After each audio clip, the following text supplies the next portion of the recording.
Okay, they took care of the technical issues, so we'll go ahead and get started.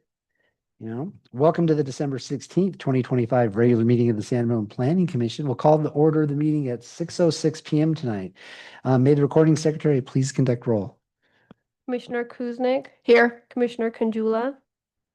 Here. Commissioner Zhang. Here. Vice Chair Avila. Here. And Chair Alpert. Here, if you could all rise and join me in the Pledge of Allegiance.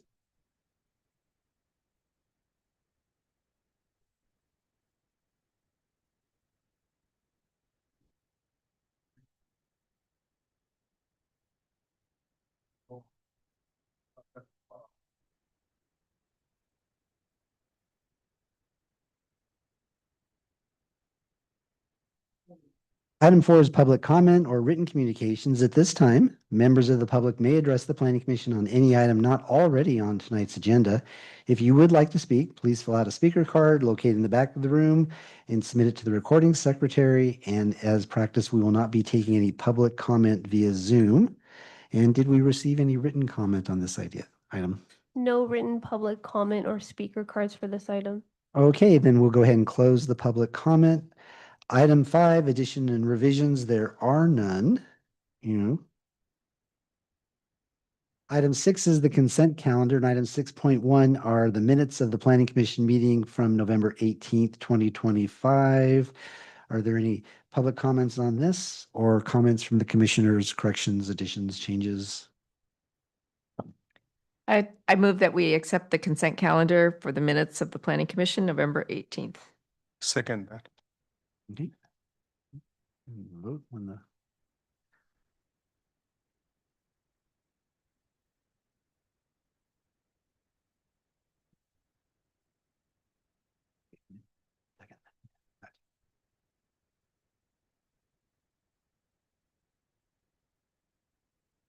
Okay, the item 6.1 was approved 5-0-0-0. Moving on, item 7, continued items after close of the public hearing, there are none. And item 8, continued items, there are none. And then agenda. Okay. Item 9.1, this is a public hearing for a vesting tentative map extension request for the Marketplace Mixed Use Project. And the role of the commission for this item is to approve a stay of the time period of the project's vesting tentative map approval.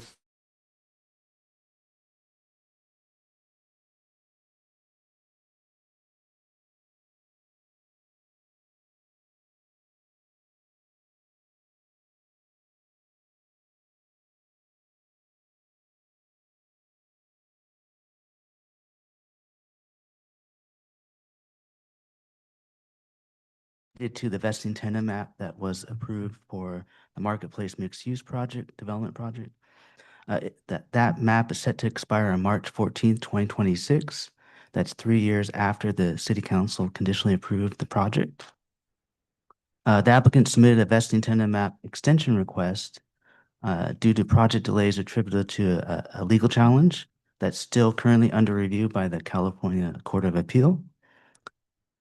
It's notable that the vesting tenant extension request does not consider any changes to the development project itself or findings or conditions of approval to the project. Rather, it's a time extension request for the vesting tenant map and development project. So staff recommends the commission open the public hearing, take public testimony, close the public hearing, discuss and deliberate, and adopt Planning Commission Resolution number 18-25. Approving the stay of time for the project VTM from the filing date of the pending legal challenge through the resolution date of the pending legal challenge up to a maximum 5 years. So I'll turn it back over to the commission. Great, thank you. So as Ryan said, this is routine and very automatic, but if there are any questions for Ryan at this time, being none, do we have any written comments or speaker cards on this item? We do not. Okay, I'll go ahead. I'm sorry. We do have a speaker card from Greg Carr. Oh, okay, thank you. Great, come on. Aren't you going to say anything about it? say about you? No. Oh, This is the extent of the information being provided tonight. yes, tonight it is. Well, that's unfortunate. This project has been wrong in so many ways for so long. It's wrong place, wrong time, wrong product to put there. And what would happen if you just said, no, we're not going to extend it? Have you ever done that? Because it's just wrong? Is there any push from anybody, like the governor or somebody, to say, you got to do this? So think about that. 3 years? No. I think you should just tell them, no, sorry, you didn't get your stuff together and the clock's up. Thank you. Thank you. Do we have other speaker cards at this time? No other speaker cards. Okay, then we'll go ahead and close the public comment. The ask of us is to extend the approved project as it works its way through the legal system. And so with that, are there any comments or from the commission? Okay, So as many of you know, this is already an approved project. And based on on legal basis, after consulting the city attorney, it's advised that it's recommended to go ahead and extend it during the period of the case resolution. So for that, I'm in agreement with that. okay. At this time, if there's no further discussion, if I could ask for a Yep. motion. I'd like to move that we approve the staff recommendation. This is resolution 18-22. I second that. Okay, moved and seconded.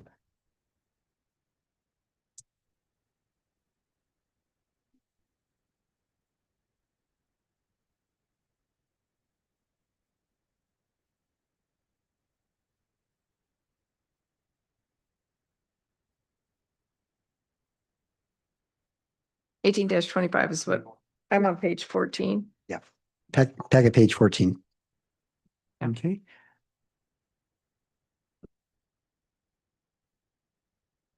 Okay, so the resolution has been passed.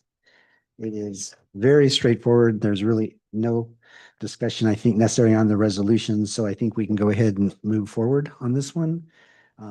Thank you all, and we'll move on to, Through the chair. Just to note, decisions of the Planning Commission may be appealed within 10 calendar days of the decision by filing a letter with the city clerk and along with the appropriate filing fees. Thank you. okay. Thank you, Cindy. So we're going to move on to tonight's next item, which is get all my notes together here. Okay. So at this time, we are going to do a public hearing on the Orchards Development Project located at 6001 Bollinger Canyon Road. And tonight this is the first look that we've had at this project once it's been deemed complete. And no decision will be made tonight. This is an opportunity for us and the applicant to receive public comment. And staff is requesting that any outstanding questions we may have, we direct staff for future discussion, and we will continue this public hearing to a subsequent meeting. But again, no decision tonight will be asked for of us. So with that, Cindy is ready to go. Okay. Well, thank you very much. And I appreciate the opportunity to provide this presentation this evening. It's going to be a tag team effort this evening. I will provide the overview of the project. The city's consultant, First Carbon Solutions, will come up to provide the CEQA overview, and then the applicant and their team does also have a presentation if you'd like to take their presentation after staff's. So just a quick overview of where the site is located. We're talking about one parcel that's approximately 92 acres at the intersection of Bollinger and Sunset Drive. The general plan designation is downtown mixed use with south, and then the zoning designation is also downtown mixed use south. So going back to the fall of 2022, the applicant purchases the 92-acre project site. And throughout 2022 through 2023, there were a series of public study sessions on the potential redevelopment of the site. Those public study sessions were held with the City Council, Planning Commission, Economic Development Advisory Committee, as well as the Housing Advisory Committee. In 2023, applicant took that feedback and refined their proposed land use plan and requested that it be incorporated into the General Plan 2040 update. And so as part of the adoption of the General Plan 2040 in December 2023, that plan does include the redesignation and rezoning of the Chevron Park site from administrative office to DMU South, along with the adoption of the General Plan 2040 EIR, and creates the framework for the programming of the Orchards development. That framework that we refer to is in policy 4.7, implementation policy 5, and it directs how the Orchards project area should be programmed. And there's a list of programming that should be included as part of the Orchards project area, including a variety of housing types, a component of retail uses, and a variety of community amenities that should be incorporated as part of the project. Along with that policy includes a map that shows how the Orchards land use plan should be laid out. You'll see in the darker colors closer to Bollinger Canyon Road, that's on the left-hand side of the page, you have the taller multifamily and mixed-use development. And then as you get further south to the right of the page, you're going to see that stepping down of the buildings to a single-family homes and townhomes development as you get closer to the south. And so in response to the land use plan that had been designed through the general plan process, the applicant submitted applications in November of 2024 and subsequently updated their project in June of this year. When it was deemed complete in July, the following applications were part of the overall formal applications. That included a major subdivision to subdivide the 92-acre site into 191 lots that would ultimately create the opportunity for vesting tentative map of the 2,500 units that would be on site. There's also a development plan application that would allow the construction of the neighborhood district specifically, that would consist of a total of 368 units, along with 58 optional accessory dwelling units. And then there's a second development plan application that would propose to demolish the existing 1.3 million square feet of office park and replace that with the Orchards Development Master Plan that consists of 3 districts up to the 2,500 units, 125 square feet of new commercial area, and a variety of community amenities. There's also a development agreement application that's part of the project that would implement the 20-year vision for the master plan in exchange for additional community benefits. There's an architectural review application for the proposed neighborhood district's architecture design, layout, landscape improvements, as well as the Orchards design guidelines. There's a tree removal application for the removal of trees and then a replacement of those trees through a comprehensive landscape plan. And then there's an environmental review application for compliance with CEQA. And so starting with the Orchards Master Plan, as you saw in the staff report, there's 3 distinct districts that form the Orchards Master Plan. You have the mixed use district, which is on the right-hand side of Sunset Drive, that accounts for 619 dwelling units and 125,000 square feet of ground floor commercial uses. Then you have the multifamily district, which is west of Sunset Drive, and south of Sunset Drive. That would be comprised of 14, little over 1,400 dwelling units that would be configured in apartments, condominiums, senior housing, and affordable housing buildings.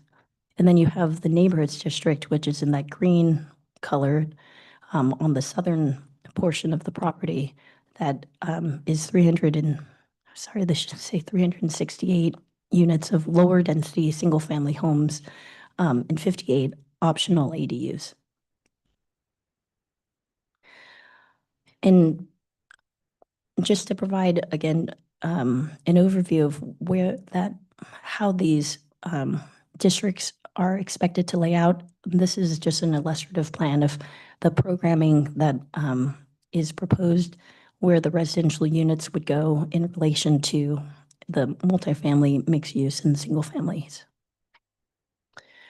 And then it's just probably important to note that future development plan applications will be filed for the multifamily and the mixed-use districts. Those are not being approved as part of this project.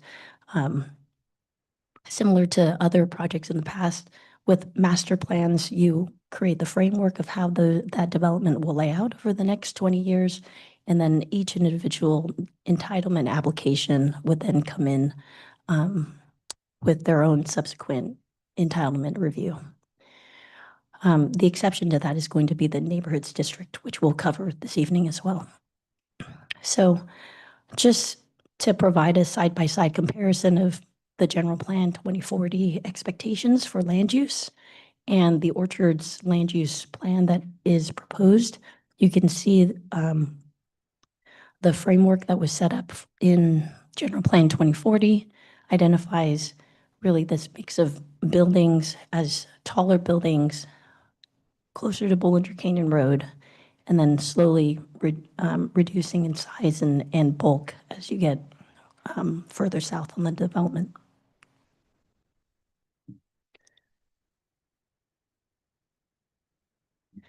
So in order to maintain continuity over the next 20 years in terms of the design and development of these three various neighborhoods or three various districts, the applicant has provided the Orchards design guidelines, which will implement the shared vision for the community throughout the build-out period. So in lieu of the city's objective design and development standards, we have the Orchards guidelines that would provide some more specificity to how each development within the districts would be developed. The guidelines are consistent with the general plan land use programming as well as the general plan and zoning standards, with the exception of the waivers that have been identified as part of the project. So moving into the neighborhood district, which does have a development plan for entitlement that's being proposed. Again, 368 total units, 58 optional ADUs. There's 4 different housing types associated with the neighborhoods district. And this would be essentially the first phase of the project's development in advance of the mixed use and the multifamily. The development standards are covered in the staff report in more detail, but essentially the development standards that have been identified for the DMU South in the zoning ordinance is in the center column, and then whether the project proposes to meet those standards is in the far right column. With the exception of, as I mentioned, the waivers that are being requested as part of their density bonus request. The project meets the development standards, and I'll go through those waivers in a slide further in this presentation. And this just gives a flavor of the types of architecture that's proposed in the neighborhoods district. You'll see some examples from the single-family neighborhoods, as well as from the townhomes, and then a table that shows that in terms of the development standards for setbacks, for height, for lot coverage and area, the applicant is proposing to meet all of the standards that are proposed for DMU South. Moving into affordable housing, the city has an inclusionary housing ordinance that requires a 15% must-build requirement for any new residential development project. For this project at 2452 total units, excluding ADUs, that requirement would be 368 units that should be deed restricted as affordable. Orchards will provide 397 affordable units as shown in this table. And what you'll notice is that there is going to be higher affordability in the very low and low income category, higher than what the inclusionary housing ordinance requires. The project is also proposing at least the minimum 5% to qualify for the density bonus. In this case, 6.6% or 163 units will be provided out of the total 397 units as very low, affordable to very low income households. And that would then qualify the project for use of state density bonus.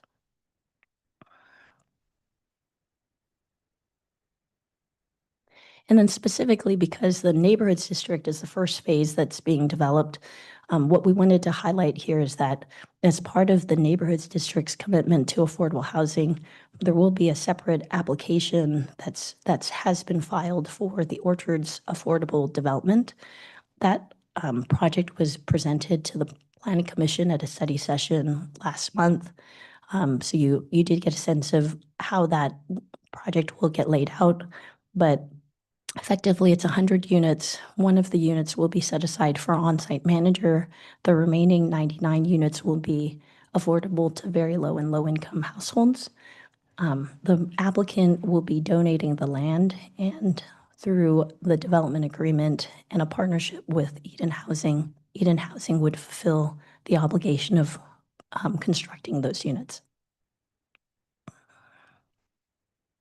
So moving into state density bonus law, as I alluded to, the project provides the minimum 5% required to qualify for at least one concession, unlimited waivers, and also limited parking standards. So with this particular project, the applicant is proposing to meet all of its parking requirements, and they are not electing to use a concession for this project. There are 6 waivers that are being requested that would include reducing the minimum site-wide FAR requirement from 1.25 to 0.79. They're also requesting to use the Orchards design guidelines in lieu of the city's objective design and development standards. And so that includes standards related to planting trees and shrubs that would be larger rather than smaller in size at the onset of the project. So those would cover plant material trees as well as the plant material shrubs. They're actually requesting to plant trees and shrubs that are larger in size than what the standards currently call out.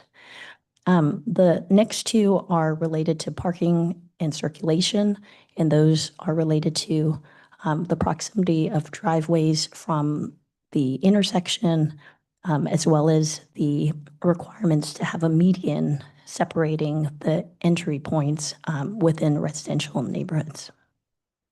So beyond these waivers, the project does meet the remainder of the DMU South zoning standards. And then moving into the review that's been conducted since the applications were filed. As we included in the staff report, there's 3 public meetings that were where the project was presented to the Architecture Review Board in May and through June. The ARB did provide recommendations for the project and recommending approving the project with feedback that was provided and attached to your staff report. The applicant has provided a detailed response to the changes and revisions that were made based on the ARB's comments. And then this brings us to the environmental review component. Maddie Dolan with First Carbon Solutions will be providing the presentation, and then I'll come up afterwards just to wrap up the summary and recommendations. Thank you. Hi there. Can you hear me okay with this mask on? All right. So I'm going to talk a bit through the CEQA environmental review process. CEQA applies to projects requiring a discretionary approval by state or local agencies. CEQA encourages streamlining by using analysis from certified EIRs instead of duplicating work in a complete new analysis. The city certified the San Ramon 2040 General Plan EIR in December 2023, and this set development density standards citywide. This means that projects that are consistent with those standards set by the general plan can use CEQA streamlining provisions under Section 15183. CEQA guidelines, Section 15183 states that projects consistent with the development density established by a general plan or zoning for which an EIR was certified do not require additional environmental review. Exceptions apply only if there are project-specific significant impacts peculiar to the project or the project site. And this provision reduces repetitive environmental studies and focuses on impacts that are unique to the project or its site. So our analysis covered environmental effects that are peculiar to the project or project site, effects not analyzed as significant in the prior EIR, potentially significant offsite or cumulative impacts not discussed in the prior EIR, and previously identified significant effects that could be more severe due to new information. And in the case of the Orchards project, the consistency checklist confirmed that there were no new or more severe impacts beyond those that were already analyzed in the 2040 General Plan FEIR.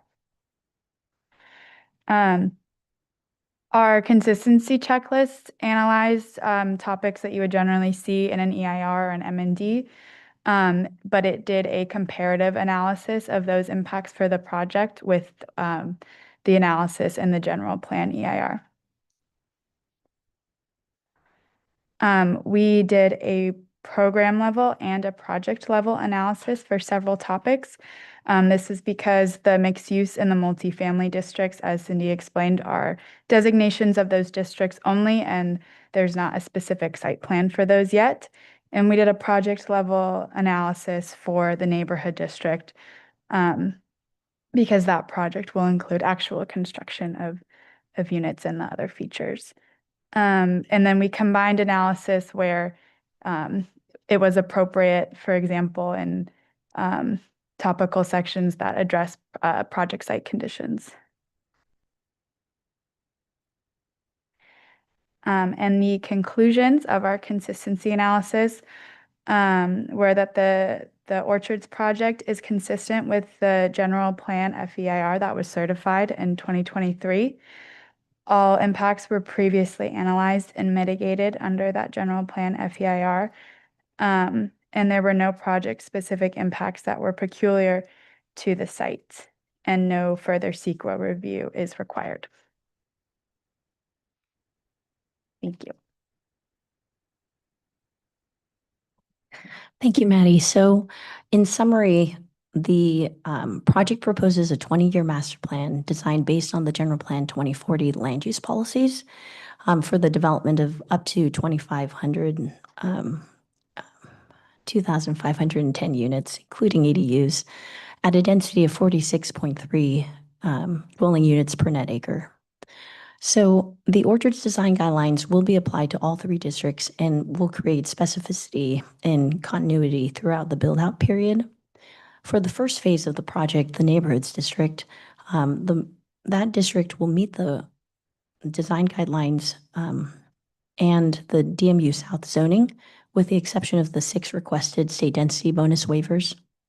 The project will provide 16.7 percent of its total units as affordable units through a combination of standalone and integrated units within the mixed use and multifamily buildings.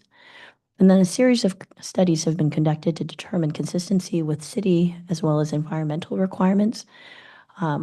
Attached to your staff report includes the traffic operations memo, VMT analysis, physical impact study, and the CEQA document includes additional within the appendices, any noise, environmental hazards, et cetera, as attachments as well.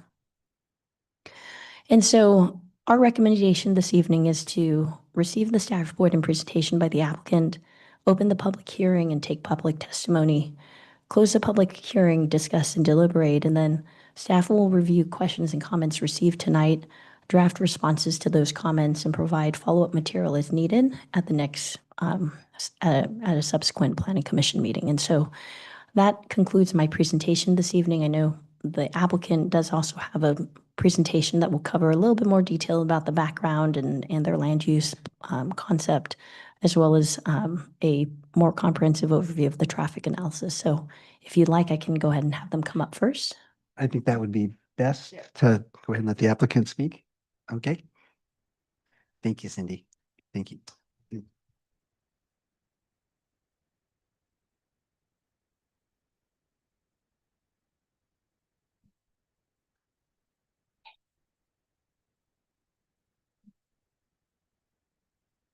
Good evening, Chair Alpert and Planning Commissioners. On behalf of Sunset Development, I'm Stephanie Hill. Thank you for the opportunity to present our proposed mixed-use development at the former Chevron Park, now referred to as Orchards.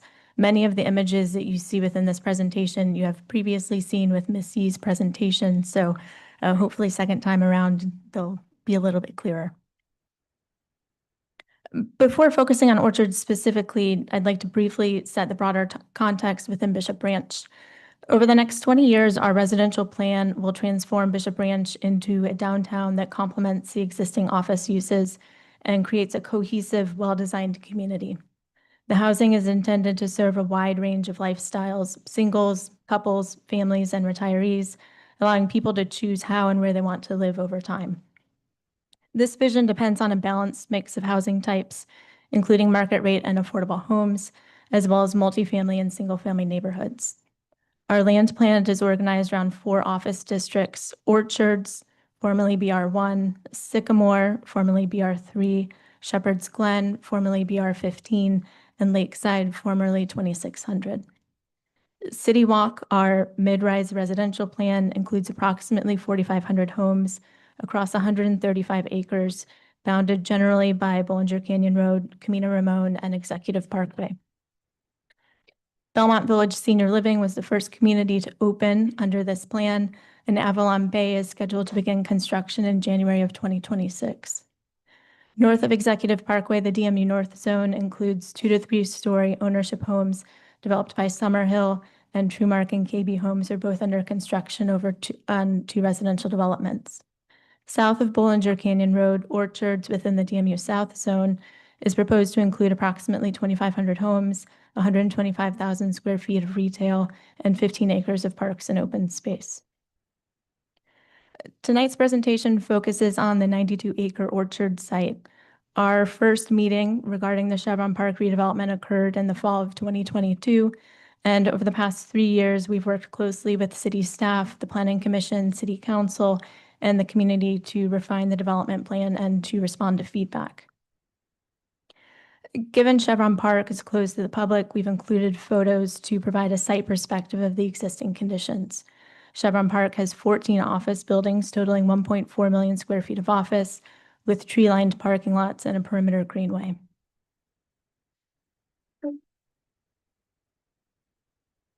The city's 2040 general plan includes policy guidance for the future use of this site. This policy was shaped through a public process involving the Planning Commission, City Council, and community members. When Sunset acquired the property, the Planning Commission encouraged a collaborative and incremental planning approach rather than starting with a fully formed proposal. In response, we engaged in ongoing dialogue with the Planning Commission, City Council, Inverness Park residents, and the broader community, including hosting a public open house to listen to ideas and concerns. We believe through this process, we've resulted in a stronger plan that better reflects the community's priorities. While Chair Alpert and Commissioner Kuzic were both on the Planning Commission when we started this in 2022, we thought that it would be helpful to just outline how the plan has evolved over time for anyone who may be new to looking at this project with us. Over a period of 24 months, the site plan evolved from our initial concept through the application materials. We started by identifying the givens, which include keeping the existing Chevron Drive road alignment, the heritage oak trees which are on site, a central park, and a perimeter greenway with connections to the Iron Horse Trail. We developed 3 density scenarios ranging from 2,000 to 2,900 homes. We generally had taller 5 to 7 story communities along Bollinger Canyon, similar to the City Walk communities, and transitioning to single-family homes along the existing Inverness Park community. In all 3 scenarios, retail was located at the northeast corner of the site. The public and community feedback included a preference for higher density, given the city's housing requirements, while minimizing impacts on the Inverness Park residents, questions about ingress and egress to the site, and diversifying the types of retail from city center offerings, as well as adding retail to the central park. In response to the Planning Commission and community feedback, we developed a 4th scenario, approximately 2,500 residential homes by extending the 4 to 5 story building typology along Interstate 680 and tightening the perimeter greenway. We reoriented the park, which shifts the emphasis to the retail along Bollinger Canyon and the entryway. We extended lower density 2 to 3 story residential homes along the entirety of the Inverness Park property line. And we added a preliminary street network to identify what we anticipated to have for circulation. We continued to refine this plan as we transitioned from general areas to individual parcels to layout, which ultimately was submitted in November of 2024. And so now as we shift to the actual application materials, I just want to note that we have reoriented the site plan. So we have Bollinger Canyon now on page north. We have the Inverness Park neighborhood on page south. To the west, we have Interstate 680, and then to the east, we have Bishop Branch 1. As previously mentioned, Orchards is comprised of 3 districts: the mixed use, the multifamily, and the neighborhood. Mixed use in the northeast corner has residential above ground floor commercial uses with heights of about 5 to 7 stories. The multifamily district in the northwest corner may include apartments, condominiums, senior or affordable housing, and this ranges from 4 to 7 stories. The neighborhood includes townhomes, detached homes, ADUs, and pocket parks ranging from 2 to 3 stories. In total, just over 2,500 homes are proposed in Orchards. The mixed use, shown in teal and located in the northeast corner, includes 619 homes with 125,000 square feet of ground floor retail. The multifamily, shown in purple and located in the northwest corner, includes just about 1,500 homes, and the neighborhood district in the south has 368 homes, and it's shown in 4 different colors, being townhomes in blue, row homes in green, single family in orange, and the courts in yellow. Due to the size and scale of 92 acres, we anticipate that we'll have a phased build out. The first phase would include demolition of all of the existing buildings and construction of the Orchards neighborhood and associated affordable community. We propose to retain the Bollinger Canyon frontage and the existing surface parking lots to allow for interim community programming, such as pop-up events or seasonal attractions like the City Center ice rink. In the interim area, any necessary grading would be completed and hydroseeded to maintain site aesthetics, and it would be similar to what you see when you're at BR1A and BR3A, where it's lightly grassed open area. For timing, we expect demolition of the existing buildings to take approximately a year.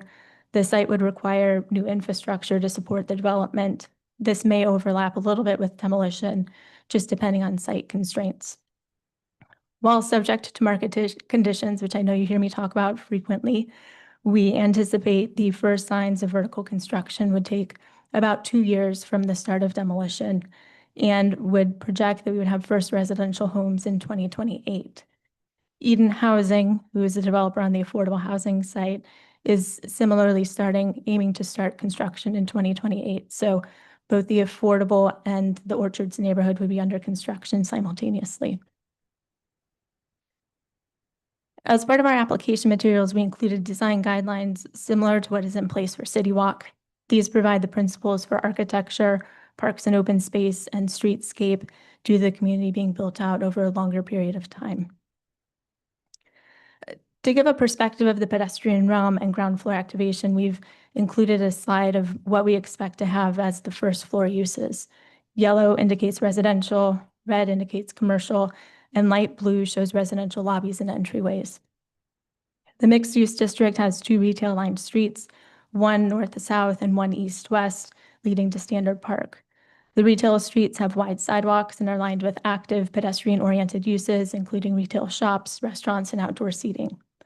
While the multifamily district does not include ground floor retail, the lobby and amenity areas shown in blue will create visual interest at the ground floor. Retail was a key focus throughout the design process and in our conversations with the community. And what we've found from the retail at City Center is that retail must be concentrated to be viable because it depends on critical mass. Grouping shops together creates consistent foot traffic, it supports cross-shopping, and provides a convenient destination for residents and visitors. Concentration also allows retailers to share parking, it enhances visibility and infrastructure, and improves long-term success. The retail is intended to be neighborhood serving, with approximately 50% as food and beverage, and the remainder as retail goods and services. Spaces are generally planned for about 1,000 to 5,000 square feet, with the ability to accommodate a small grocer of approximately 20,000 square feet in parcel A1 North. Due to Orchard's multi-phase and multi-year development, we have not advanced architecture for the entirety of the project. We have prepared several renderings informed by the design guidelines to give a sense of scale and massing for the multifamily mixed-use districts. Each of these buildings will follow a design review process to ensure the design is consistent with the design guidelines. As part of the application materials, we have advanced the design of the Orchards neighborhood to include a vesting tentative parcel map and architecture for the 368 homes. Orchards neighborhood district, located in the southern portion of the community, is the first phase to be developed and includes a variety of homes: townhomes, row homes, single-family detached homes, and single-family courts. 3-story townhomes transition the architecture from higher density residential communities to the lower density single-family homes. 2-story alley-loaded row homes line Sunset Drive, the key north-south connector throughout the site. Single-family detached homes are located to the east and the west of the row homes between the townhomes and the single-family courts. And the single-family courts are located along the Inverness Park neighborhood to the south and are buffered from the existing neighborhood by the Greenway with a minimum width of 60 feet and an average width of 75 feet. And this slide highlights the architecture of the 4 different home typologies. The color scheme and materials are used across all 4 of the housing types to create a cohesive neighborhood, but no 2 homes are intended to match each other. The open space network connects the districts and provides key social nodes throughout the community. The perimeter greenway wraps around Orchards, offering rest areas, gathering nodes, nature play, and art features. At key points, the perimeter greenway expands into heritage oak tree parks and protect and celebrate the existing oak trees that are on site. Standard Park, a 2.5-acre park, is a gathering place for residents and visitors. It is activated by the retail district on 2 sides and offers playground amenities for children and a flexible lawn allowing for a variety of uses. Each district contains unique paseos, parks, or courtyards, offering additional outdoor recreational opportunities. 2 wide multi-use pathways are incorporated into the street network, one being along Sunset Drive, connecting the mixed-use and multifamily districts to the neighborhood district, and one east-west connection to the Heritage Oak Tree Park. The city's inclusionary housing ordinance requires 15% of the Orchards homes, 368 homes in total, to be set aside as affordable housing. Because Orchards includes a mix of housing typologies, we propose meeting this requirement in 2 ways. One is building affordable homes on-site integrated within the multifamily and mixed-use districts, and the second being a standalone affordable community for the Orchards neighborhood. The Orchards neighborhood's affordable obligation is proposed to be met by a 100-home affordable community developed by Eden Housing. This was presented at last month's Planning Commission. It includes 99 affordable homes and 1 on-site manager's home. And these homes will serve at a range of income levels, with most affordable families earning about 60% of the area median income. And finally, we will cover transportation, which has been one of the items that has come up in a lot of the conversations that we've had, both with the Planning Commission and with the community. Orchards is infill mixed-use development where residential homes have direct access to stores, parks, and regional trails. Increasing housing density provides a customer base for retail and amenities and a workforce within a 15-minute walk to jobs. And I'm joined by Andy Kaczynski from Fair and Peers, who prepared the transportation analysis and will discuss the studies.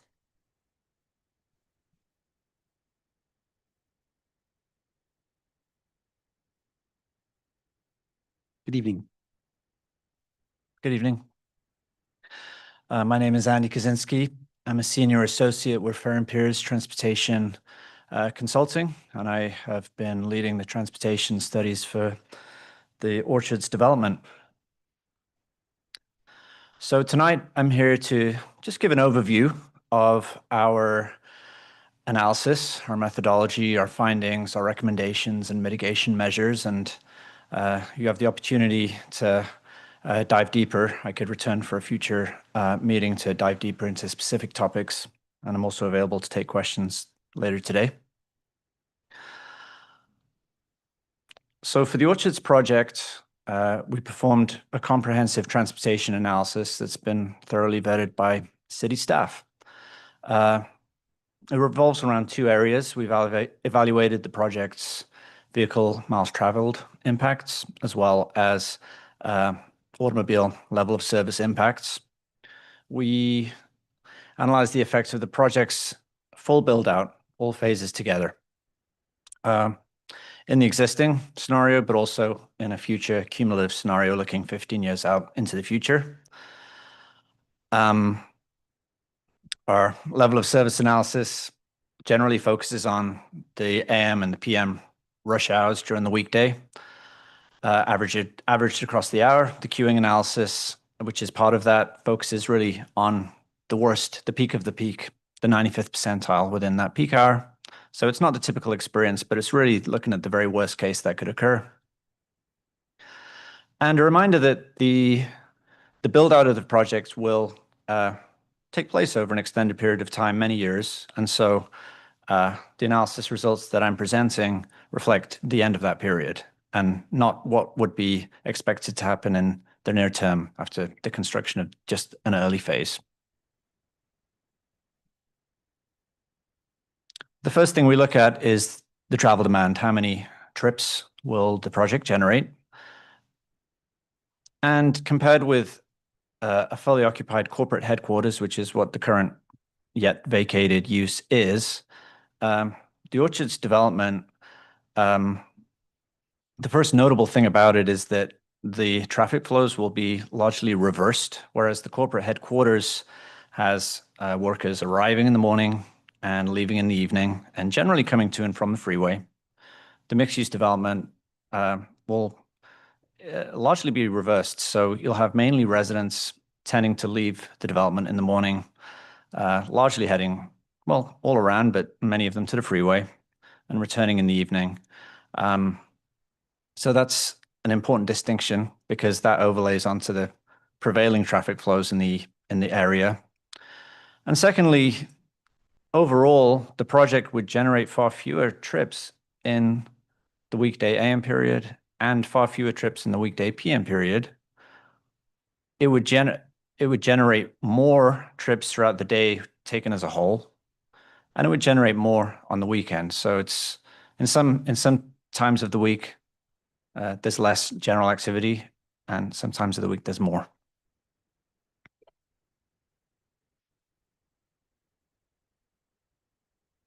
Taking our conclusions for vehicle miles traveled, the project would have a vehicle miles traveled impact. It would be what we call less than significant, which means that it's less than the applicable threshold for a project. So long as the following measures are applied. So that would be the inclusion of the planned affordable housing units would need to be done because those generate fewer vehicle miles traveled than a typical residential unit. And the project would need to provide measures that would generally reduce automobile trips.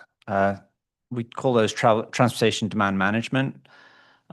These are measures that are required that the project has to provide some of them to be compliant with the general plan in any case, but these might include things like providing better bike options, enhanced pedestrian options, and distributing information to residents about some of these options and programs.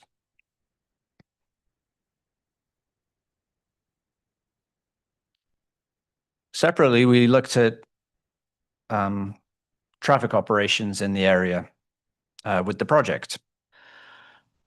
And when we study a scenario where the project is fully built out and layered on top of existing conditions, this would generate additional traffic and lead to some longer wait times for drivers along Bollinger Canyon Road.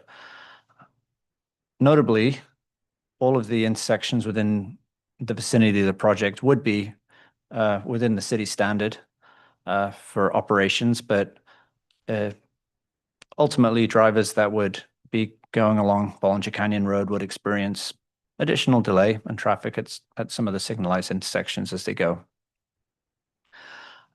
We identified 3 mitigation measures that would serve to improve operations in this scenario. The first one is a restriping of the main project driveway, which is Sunset Drive northbound onto Bollinger Canyon Road. You would increase the capacity by making sure there are 2 left turn lanes. The second mitigation measure is related to improving the flow of the traffic signals, and the entire corridor has what's called an adaptive signal system, which the signals are the cycles being updated in real time based on how not only that intersection is operating, but the entire corridor as a whole. They're all talking to each other, and it's a really good technology that improves flow. However, the 2 ramp intersections are not built into that system currently. So we found through our analysis that you could improve traffic flow by incorporating those 2 locations into the system. And third and finally, there is a tweak that can be made at the southbound ramp intersection. By adjusting the detector settings, we can better facilitate traffic flows through there and generally reduce delays at that location. So these are the 3 mitigation measures that we identified. We also looked at a cumulative scenario, which is looking forward to the year 2040. And essentially what this is that we assumed full build out of the city's general plan, converted that into traffic. And that is essentially adding a 1.3% annualized growth rate for the next 15 years, which is a pretty big amount of growth. But in some ways, this is a stress test scenario.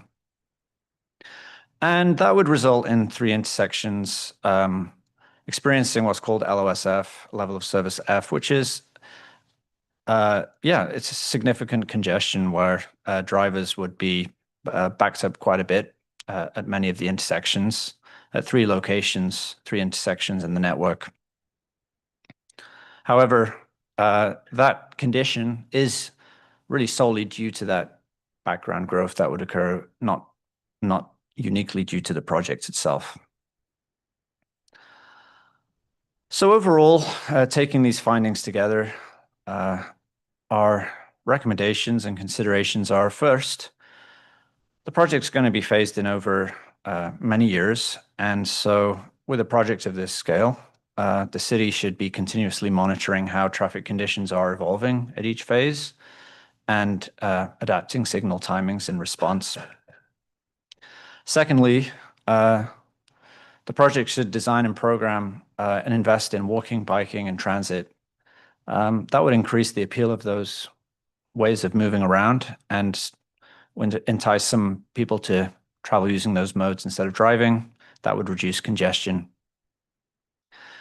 And then thirdly, there are some significant limitations to especially the cumulative scenario. It's based on this fixed growth assumption, and what the model is not really set up to capture are a few factors such as working from home and how that might evolve over the next 15 years. And we know that working from home tends to reduce trip making. The model assumes that all the drivers still are making all their journeys in that peak 1 hour, whereas in reality, when areas experience pretty high congestion, people tend to change their travel patterns. They either take a different route, maybe they'll travel a little later, a little earlier in the day. Our model does not take that into account. Or emerging technologies such as automated vehicles, which are poised to have some pretty big effects on the transportation network. And we can speculate as to what those may be, but our model isn't set up to directly account for those either. So just to say that the cumulative scenario is very much one possible future, but there's a large degree of uncertainty as to how it will actually play out. The studies have been posted on the public website for the projects, and they've been up there for a little bit of time. So this concludes my presentation. Thank you. We have a conclusion. We have one concluding slide to just wrap it all together. So in closing, Orchards represents the evolution of Bishop Ranch and is an important step towards realizing the city's vision for a downtown in San Ramon. This plan transforms an inward-focused private office campus into an integrated community that opens the site to residents and to the public, introduces new housing opportunities across a wide range of income levels and life stages, and connects people to parks, retail, and regional trails. The land use program reflects years of collaboration with the Planning Commission, City Council, city staff, and nearby residents. Orchards is intentionally organized so that taller buildings are located along Bollinger Canyon Road, while lower scale neighborhood homes transition to Inverness Park. Retail is concentrated and designed to be neighborhood serving. Orchards delivers a connected open space network, including Standard Park, a perimeter greenway with heritage oak trees, and walkable streets that tie the community together. Affordable housing is integrated as a core component of the plan, with on-site units and a dedicated affordable neighborhood developed in partnership with an experienced nonprofit. Taken together, Orchards completes the next chapter of Bishop Ranch by strengthening the relationship between housing, jobs, retail, and open space. It supports a vibrant downtown and creates distinct but complementary neighborhoods that will serve San Ramon for generations. Given the context and the extent of the application materials, we've tried our best tonight to provide a high-level summary and description of multiple key components of the Orchards community. So I may not have covered everything that you would like to discuss, but more than happy to answer any questions. And I'm joined by various members of the design team who can get into architecture, civil, transportation, whatever you'd like to discuss this evening. Thank you. Great. Thank you all for your presentations. We're going to get to questions in a bit, but I think I'd like to ask staff to help frame the process that we're going to be going through with this, because it is quite big, and there's a lot of material here and a lot of information on the webpage. And the commission, for example, is also struggling a little bit to get through everything. But with that, that's our job, so I can't really make that an excuse. But if I could ask staff to comment, first of all, this, and you mentioned in your staff report, could you explain what it means when we have an SB 330 project in front of us, and what does that require the city to do? Sure. So SB 330 or Senate Bill 330 that was passed a number of years ago requires that any development application has to meet some very specific Housing Accountability Act requirements. for a project that has filed a preliminary housing development application, which this project did. It limits the city's review to up to 5 public meetings. So whether that's hearings or study sessions after the project was deemed complete, you're limited to 5 total. There's also a set of findings that are associated with SB 330 applications that need to be made. And there's some limitations in terms of what the city can and cannot request and deny in terms of project. There's also the obligation that if the city has our objective design standards, that projects are limited to being evaluated based on those objective standards. So there are limitations in terms of the number of meetings that the Planning Commission can have on this project. Tonight will be the first meeting that would count towards the 5 total. And because we're asking that the project is continued to a subsequent Planning Commission meeting, whenever that next meeting happens, we want to make sure that we provide as much information as you need for us to return with, so that hopefully sets you up to then be able to make a decision on this application with hopefully 1 meeting remaining. We typically try to hold the 5th meeting available should there be an appeal or call for review for applications that are limited to the 5 public meetings. Well, thank you. And so with that, I think we need to stay focused and on task, for the project and the approvals before us. And you did mention it, but if I could ask you to repeat it again, the approvals that are before us as part of the current 5 meeting sequence, of which 1 or more need to be reserved for the city council. And then subsequent, there will be additional approvals and opportunities to look at additional things that are not part of tonight. If you could chat a little bit about tonight's scope or this sequence's scope in contrast to, and then what will be on the coming attractions, if you will, just so that we can make sure that while it's all critical that we address, some of it will be addressed in much more detail at a subsequent phase of this approval process. Sure. So the project has filed 2 development plan applications, which means that the first development plan application focuses on the master plan for the entire 92 acres. And that creates the framework of the land use pattern that will be established for orchards and the design guidelines that would be in place to review future phases of this project within the master plan.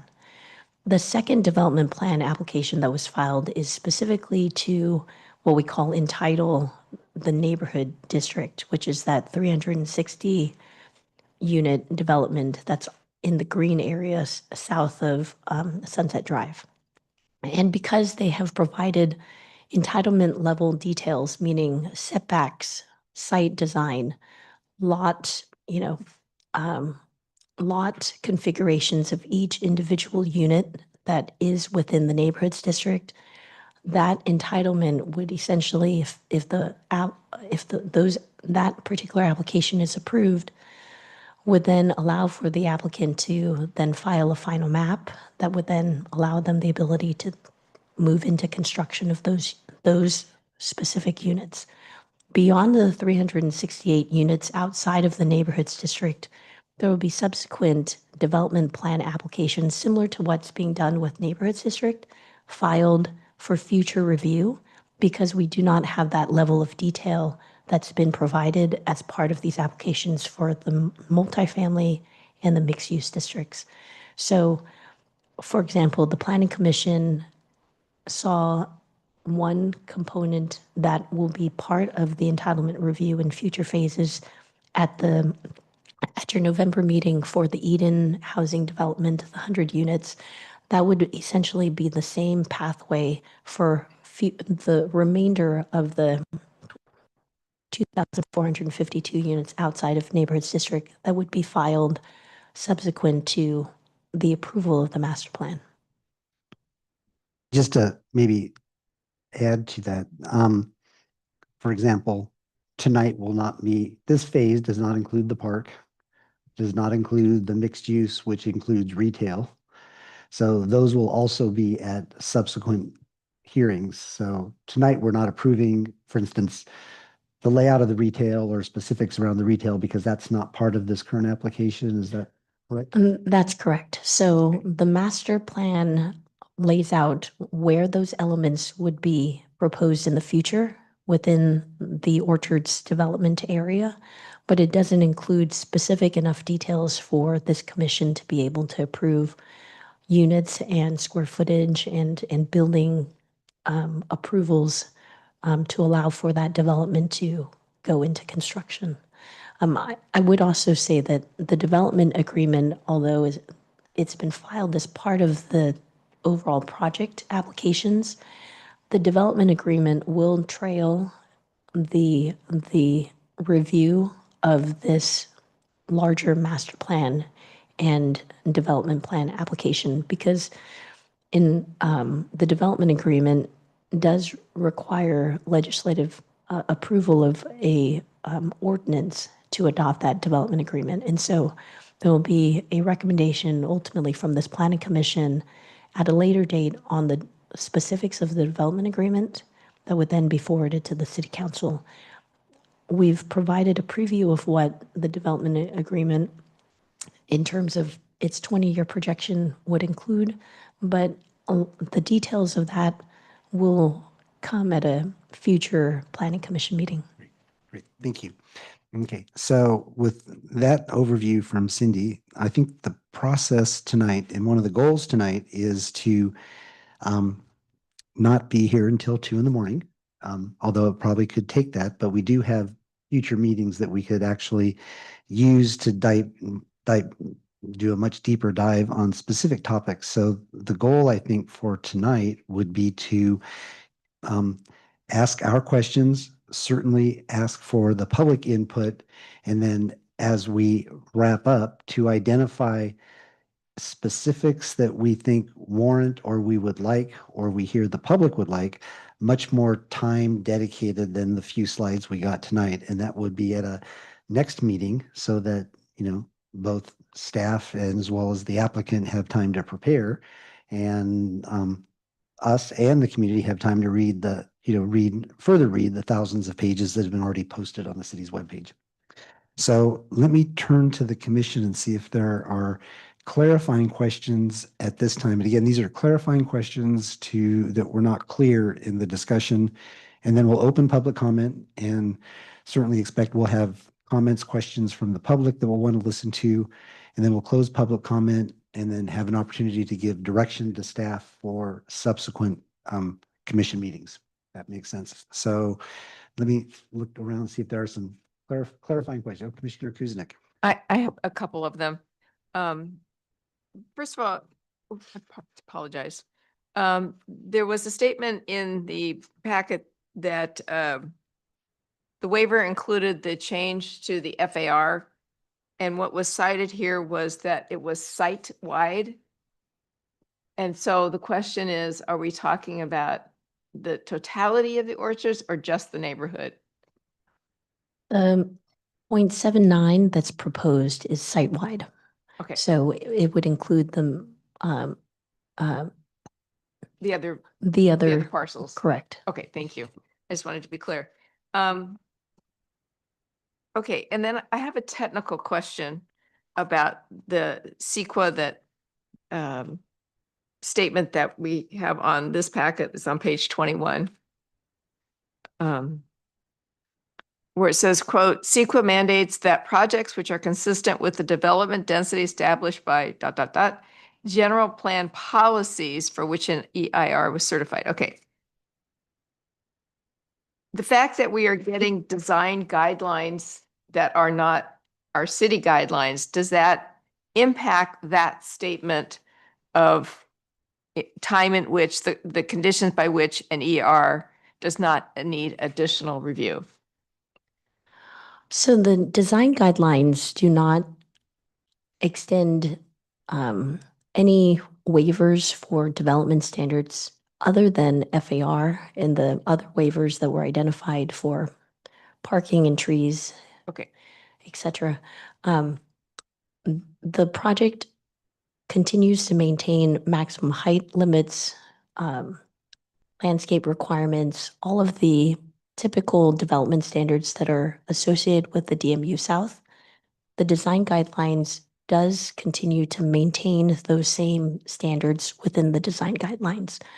Where it deviates will be places where, for example, the design guidelines talk about different types of community amenities that may be included as part of a project. So for example, the neighborhoods district does not include an interior amenity, but it includes a number of exterior amenities. And so the design guidelines will identify what type of amenities are generally going to be provided, but they may not necessarily align with the city's adopted objective design standards, which is why they have their own. okay, that's fine. And then the last question, which I think I heard answered towards the end, which is, as we are working on the city's objective design, will the Parks Commission still play a role in how the park will be designed as this evolves? Yes, so Okay. with city, city parks, and in this case, it's going to be publicly accessible, correct, but Privately owned. privately owned. And so similarly, where just next, across the street here at Heritage Park in Bishop Ranch, a similar process took place where the developer provides a design concept that then gets evaluated by both the park staff as well as the Parks Commission. And then I have one more question. This is on page 9 of the, what are we calling it? The design standards. And it references an architectural control committee. I don't know who is that and who owns that, and can someone add some content? Sure. Excuse me. Sorry. Excuse me. The Architectural Control Committee is a function of Sunset Development Company. Okay. They currently own and manage the property, but over time, potentially the properties may be sold to other entities, and an opportunity for Sunset to continue to maintain architectural control is through the Architectural Control Committee. Okay, thank you. I'm done. Those are my questions.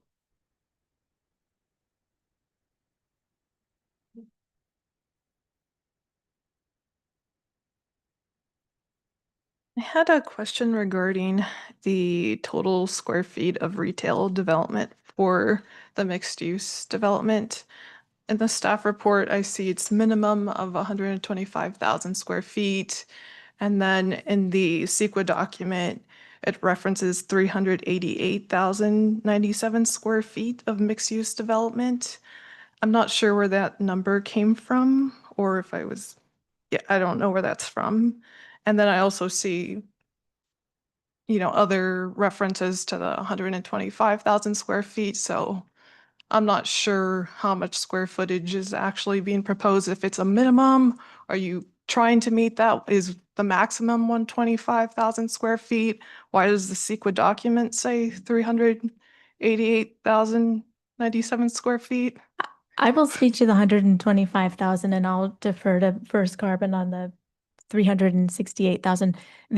What has been discussed collectively over the past 3 years is that there will be 125,000 square feet of ground floor retail within the mixed use district. And so that will be contained in that quadrant, which is right across the street from City Center. So it's 125,000 square feet. I believe let's go back to the general plan description.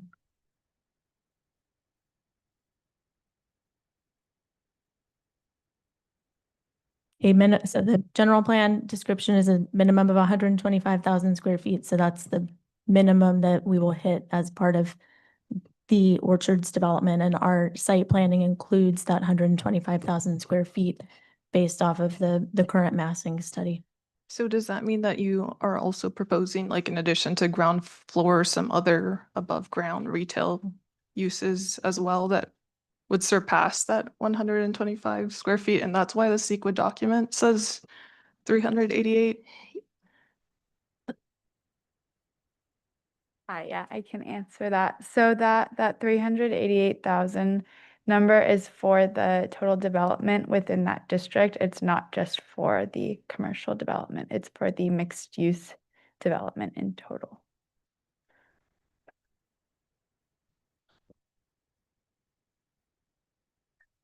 Does that answer your question? Yeah, so, but that still leaves me to like, are you guys potentially going to do more above ground retail? So our site planning with the red that's shown in the quadrant, that is 125,000 square feet of ground floor retail. The larger number, just under 400,000, that includes the square footage of the residential that's on top of that ground floor retail. Yeah, I think it, when I was looking over at the materials, I think there's a little bit more specifics in regards to like the multifamily district and you guys wanting to pursue 6 to 7 stories for most, but aside from the affordable housing, but for the mixed use development, it's still a little bit more hazy. And that's something that I kind of struggled with, especially since you did the 15183 and it was a programmatic level. So I'd like to see like I guess more like a breakdown of what the potential buildings would look like and, just a little bit more detail. We can provide additional detail on the massing. We do have massings for A1, A2, and D from BAR, the architect, which outlines a number of floors, average unit size, corridors associated with the retail. So we do have that information and we can provide that in a subsequent memo or email. Okay. My other question was in regard to the interim conditions, and I think Chair Albert went ahead and touched on it. But for the 2.5 acre park, I'm assuming that would just be hydro-seeded. Yeah. But even though it shows like a park as being Yeah, built out yes. as So an interim. it would be hydro-seeded. Okay. And then my other clarifying question was regarding the greenway and the multi-use trail pathway. Would that be completely built out during the neighborhood district? So it would be built incrementally with the different phases just to ensure that it is not kind of destroyed or impacted as part of the future development. We will rough grade the entire 92 acre site. And so within the neighborhood district and within the affordable, I'm going to just draw generally. That did not work.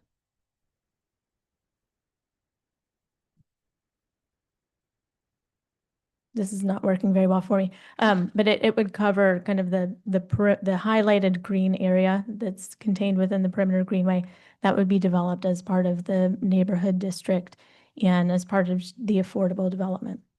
Okay, and it wouldn't be connected all the way to go on the east and the west to the multifamily and the mixed use areas yet until those phases are in development? That's correct. Would it at least be like an area that people could potentially use to connect? Would it be like clear or what would that look like? So what we're proposing to do, if you look at the black and white portion of this, the site plan, is we're proposing to keep that intact, at least temporarily, so that we can activate those spaces. So they would be able to access them, they'd be able to walk through them, but they wouldn't be fully improved with the 14-foot pathway and the EVA access, which is contemplated as part of the multifamily and mixed-use districts from the fire review. Does that mean that there would not be like fencing around so then people couldn't access those parking lots? So it's envisioned that the parking lots will remain in place with the trees and the landscaping along Bollinger Canyon. So people would have access to go through those areas, very similar to with BR1A and BR3A. Those are currently not fenced outside of Heritage Park, which is under construction. So the intention is that we're not building fences as part of the multi-phase development. So if something's not actively under construction, our intention is to keep it open.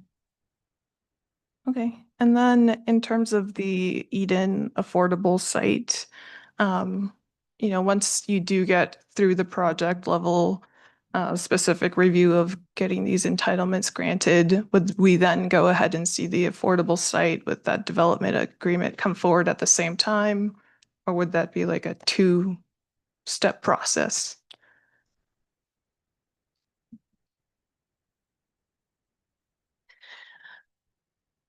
As I may have mentioned before, the Eden standalone 100 units is being provided as the commitment to the neighborhoods district. And so without an approval of the neighborhoods districts, one would not be able to approve the Eden housing standalone project. And so the expectation is that once this project goes through its review process, and if it is approved, Eden would then trail behind after the approval of this project.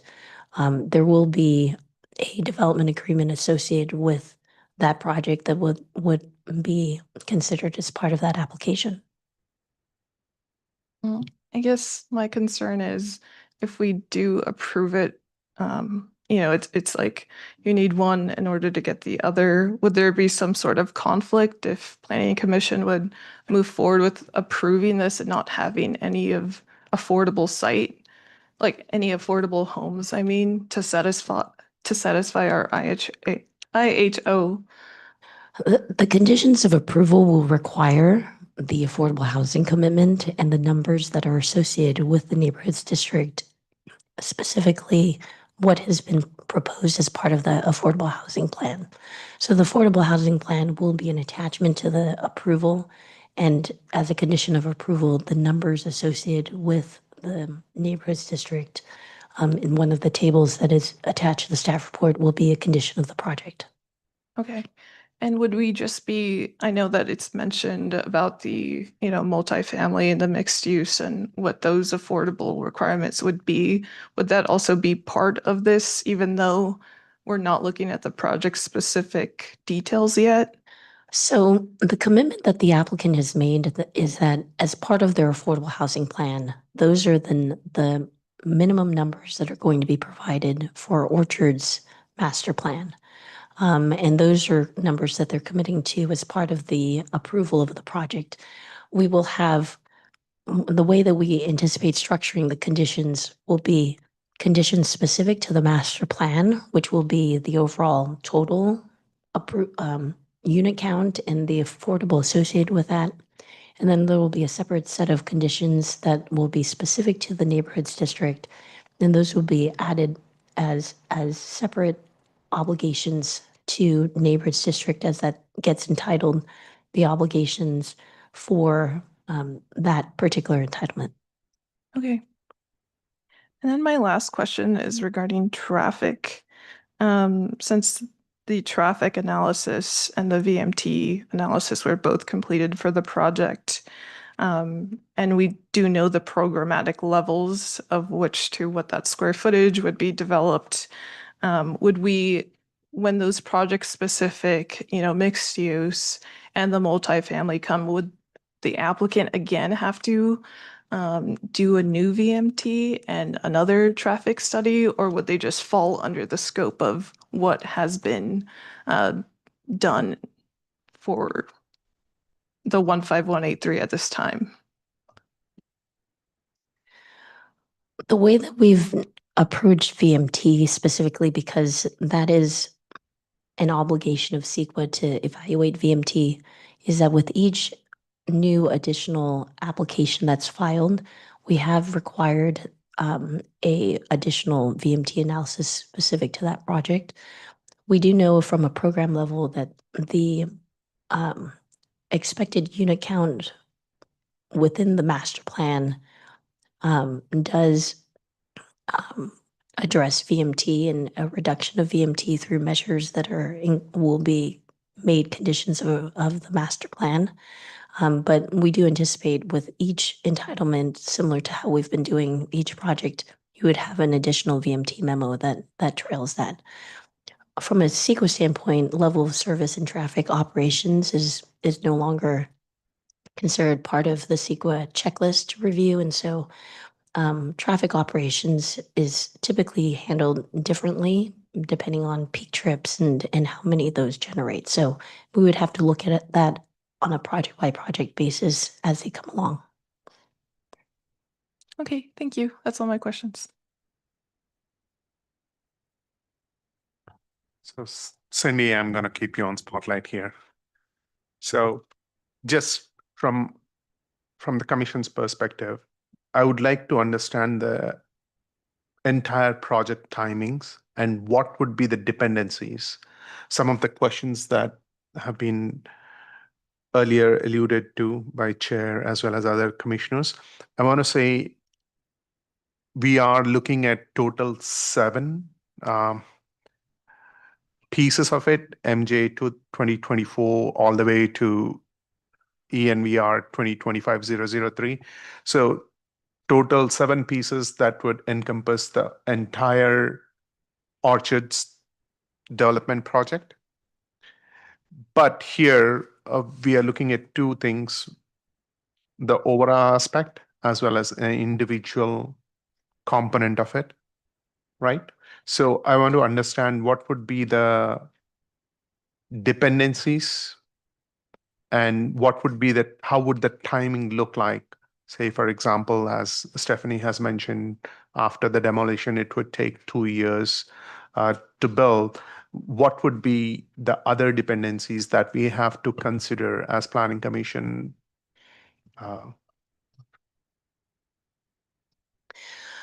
So we've mentioned that the master plan and the development agreement that will follow sets a 20-year development agreement for the build out of this project.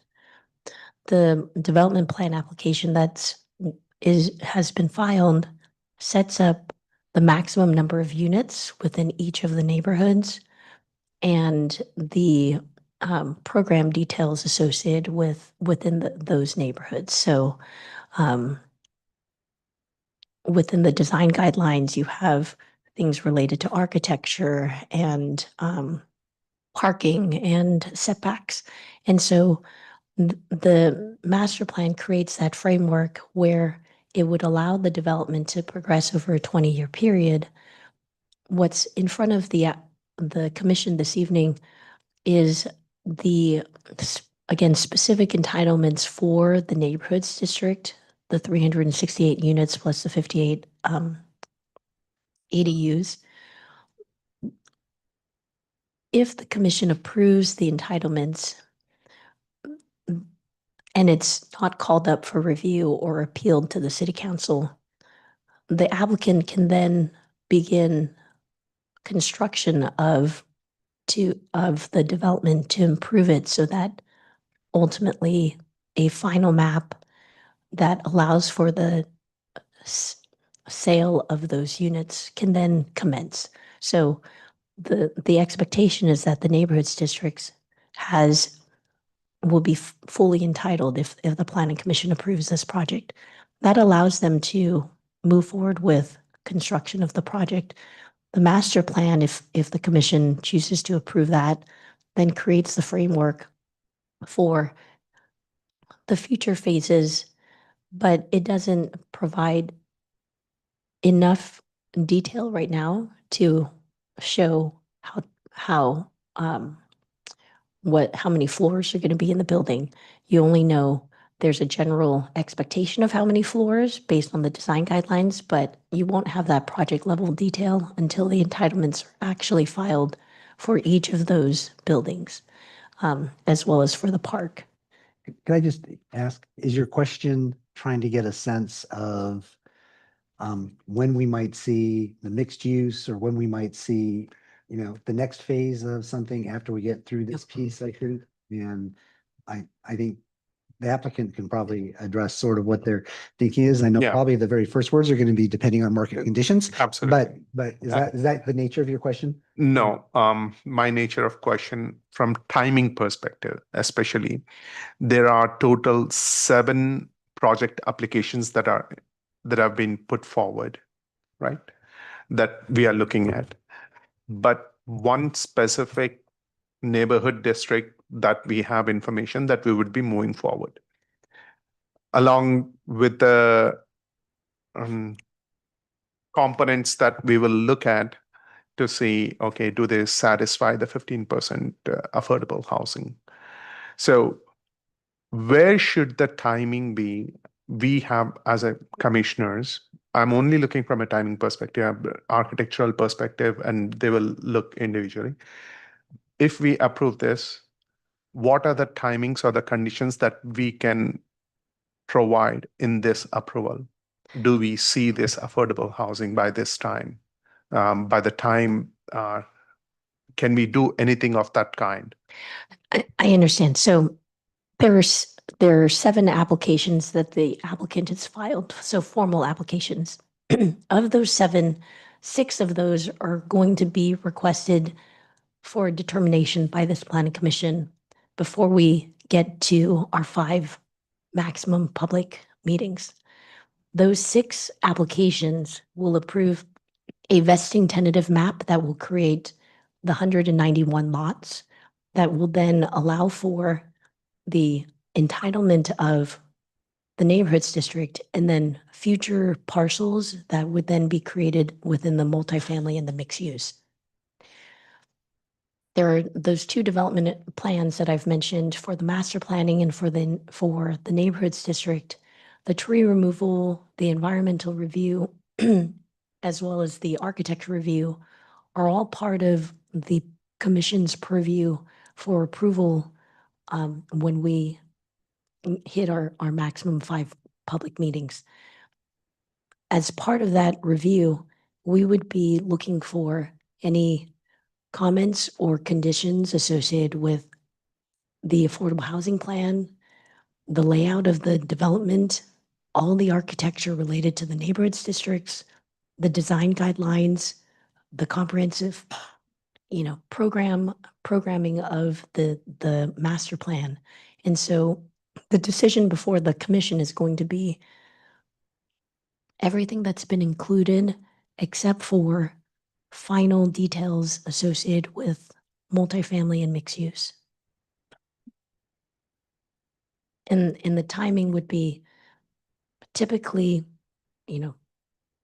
however many meetings it would take the planning commission to feel comfortable with rendering a decision, but no more than 5. And hopefully, again, maintaining 1 for the city council at a minimum.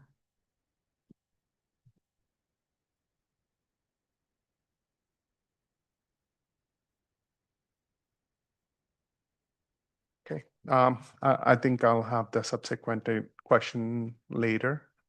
Follow up, please go ahead with. Sure, thank you, Chair. And I want to thank staff and the consultants and the applicant for their very comprehensive presentation so far. I have a few questions, I guess more related to outcomes, let's say. I have been listening to, over this past week, I've been listening to all of the study sessions and workshops, as this project has been before the Planning Commission, the council, various committees, et cetera. And one thing that I wanted to ask is, has there sort of been a satisfactory, quote unquote, resolution to concerns about single story or single floor homes? There were some members of the public, I believe, who really wanted to see single story homes in the neighborhoods district. And from what I understand, those are really not economically feasible, which makes total sense. And I believe former Commissioner Wallace discussed that, well, the stacked flats in I assume that would be the multifamily and possibly the mixed use portion of the district. those could be a suitable alternative. Could you make some comments about that? If you regard that as does that address the concerns of the public around single floor homes for households who are looking for that kind of product? So great question, and I did omit that from my presentation, so thank you for bringing it up. As it relates to the concept of single-story homes, we had discussed the concept of stacked flats, elevator-served flats really serve the same need as a single-story home where you can go in at the ground floor, you can take your elevator to whichever respective unit you live in, and those are generally single stories. So you have your kitchen, your living room, your bedrooms, your bathrooms all on one floor. And so that offers an opportunity for people who are looking for homes that don't require stairs.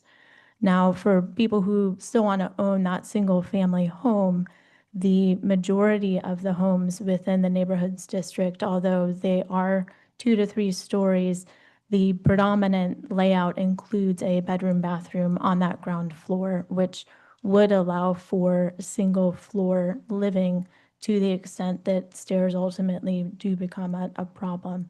What we did discuss was to look at single-story homes within the neighborhood district. It pretty substantially changes, one, the density of what we're proposing to build, and it also changes the street network. And one of the things that we heard pretty loud and clear was there's an emphasis on including a pretty high level of residential density given the city's requirements from the state to provide housing. And so we did our best to balance how do we have accommodation for people who are looking for that single floor living while also meeting the city's requirements and the zoning's requirements for minimum density thresholds. Okay, thank you. That's very helpful. My other question, so in the fiscal analysis, attachment L, I believe, buried within the analysis, there appear to be some estimates, let's say, of eventually what the homes in the neighborhood district are going to sell for. I believe the lowest prices are for I want to say the attached row homes, and that's like 1.25 million, and you get up to around 2.5 million for the largest homes, which would be the court homes. Well, I guess, could you say a little bit more about, about those prices? I guess more specifically, like who you expect to move into these homes? What kind of households and people will these homes serve at given those prices?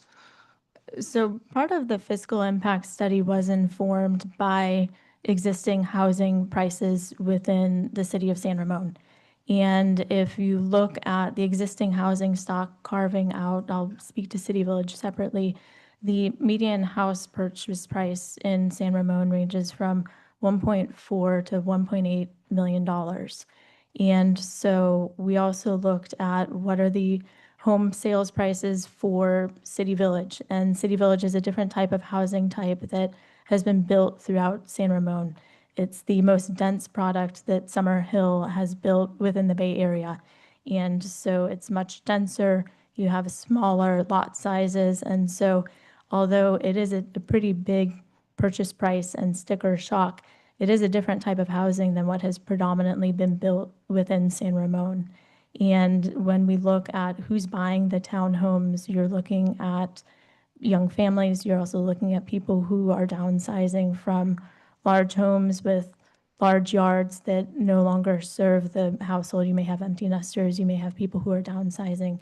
So within Orchards, we have a variety of different housing typologies where we have 3-bedroom homes, we have 5-bedroom homes. We also have a number of ADUs within the courts. We have 1-story detached ADUs. That's an opportunity for either an in-law unit, or it could be a home for a college student or a recent college grad, or it can be an opportunity to generate rental income. Within the townhomes, we also have ADU opportunities, and so similarly, it offers multi-generational housing. It also offers income opportunities for rental. Okay, so then to just summarize, the intention, which I believe you say from the beginning, is because we have such a diverse typology, you can really add a lot of flexibility and diversity to our housing stock so that, like you said, people who are in a larger home on a larger lot could downsize into one of these homes here and free up just allow them to be a little bit more mobile, let's say, in their housing choices. That's been the intention from the beginning.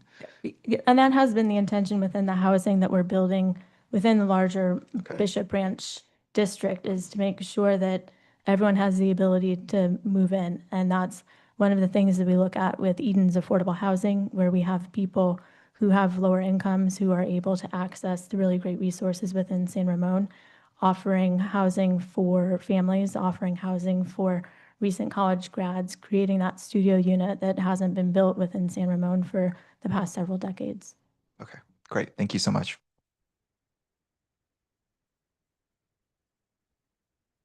Just a clarification. This was to clarify the questions with the city staff so that we could ask the, or is this? Clarify either. Okay. Okay, I have some questions for both Maddie and Mr. McKenzie as well. Okay. So to begin with, can I go ahead for Maddie's question?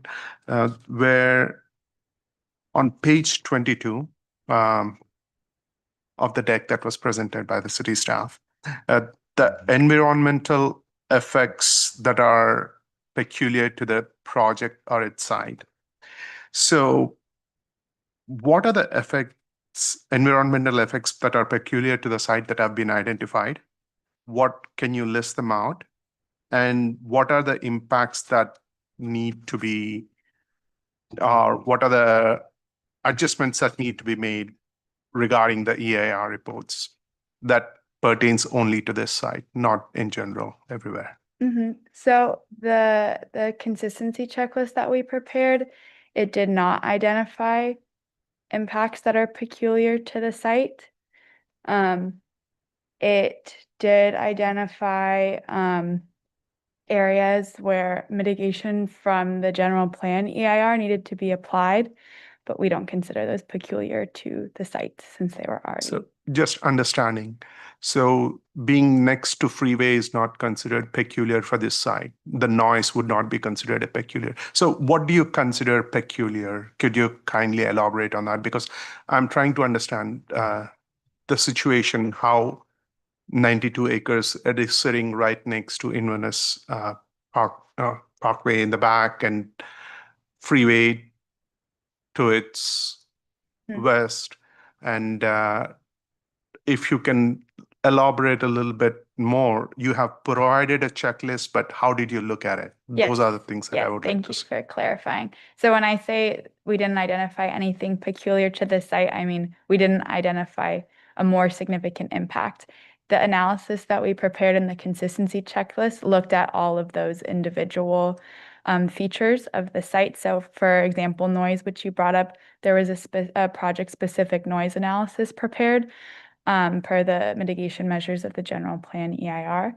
And it was determined that the noise levels wouldn't exceed any thresholds.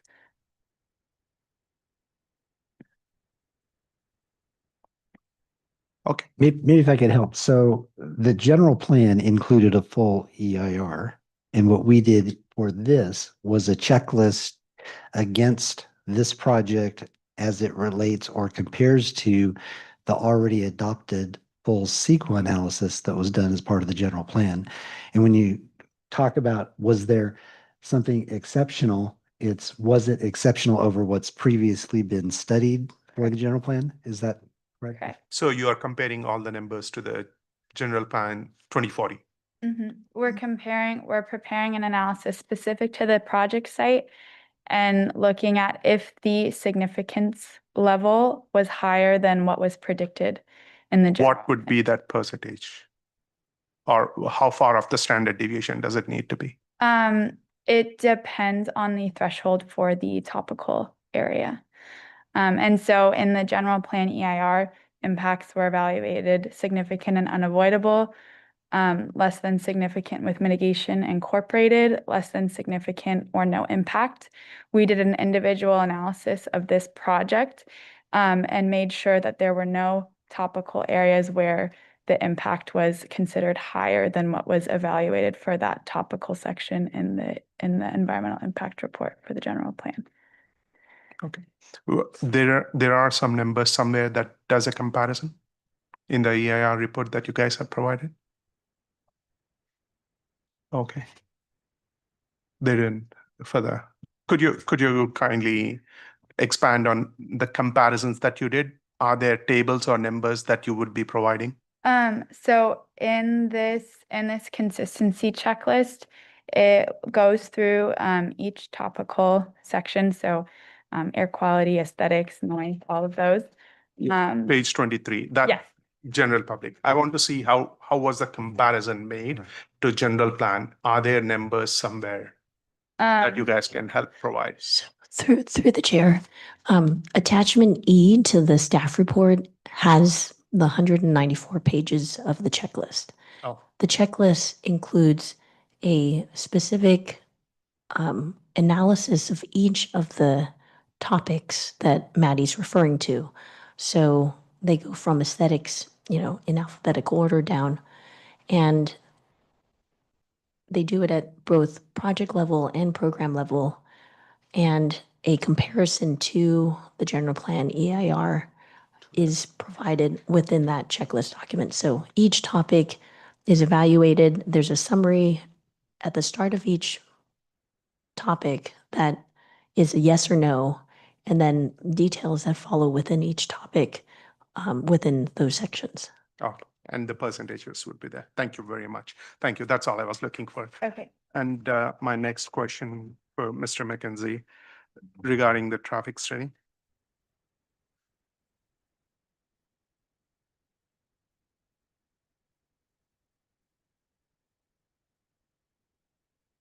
So thank you very much for providing the overview.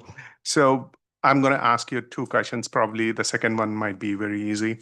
The first one, when you took into consideration the overall noise and traffic considerations, did you look at just the Orchards development, say in the next 20-year period, where it would be a peak 95% out, where you were looking at, or would it also consider all of the traffic that would be created because of the other developments within the San Ramon?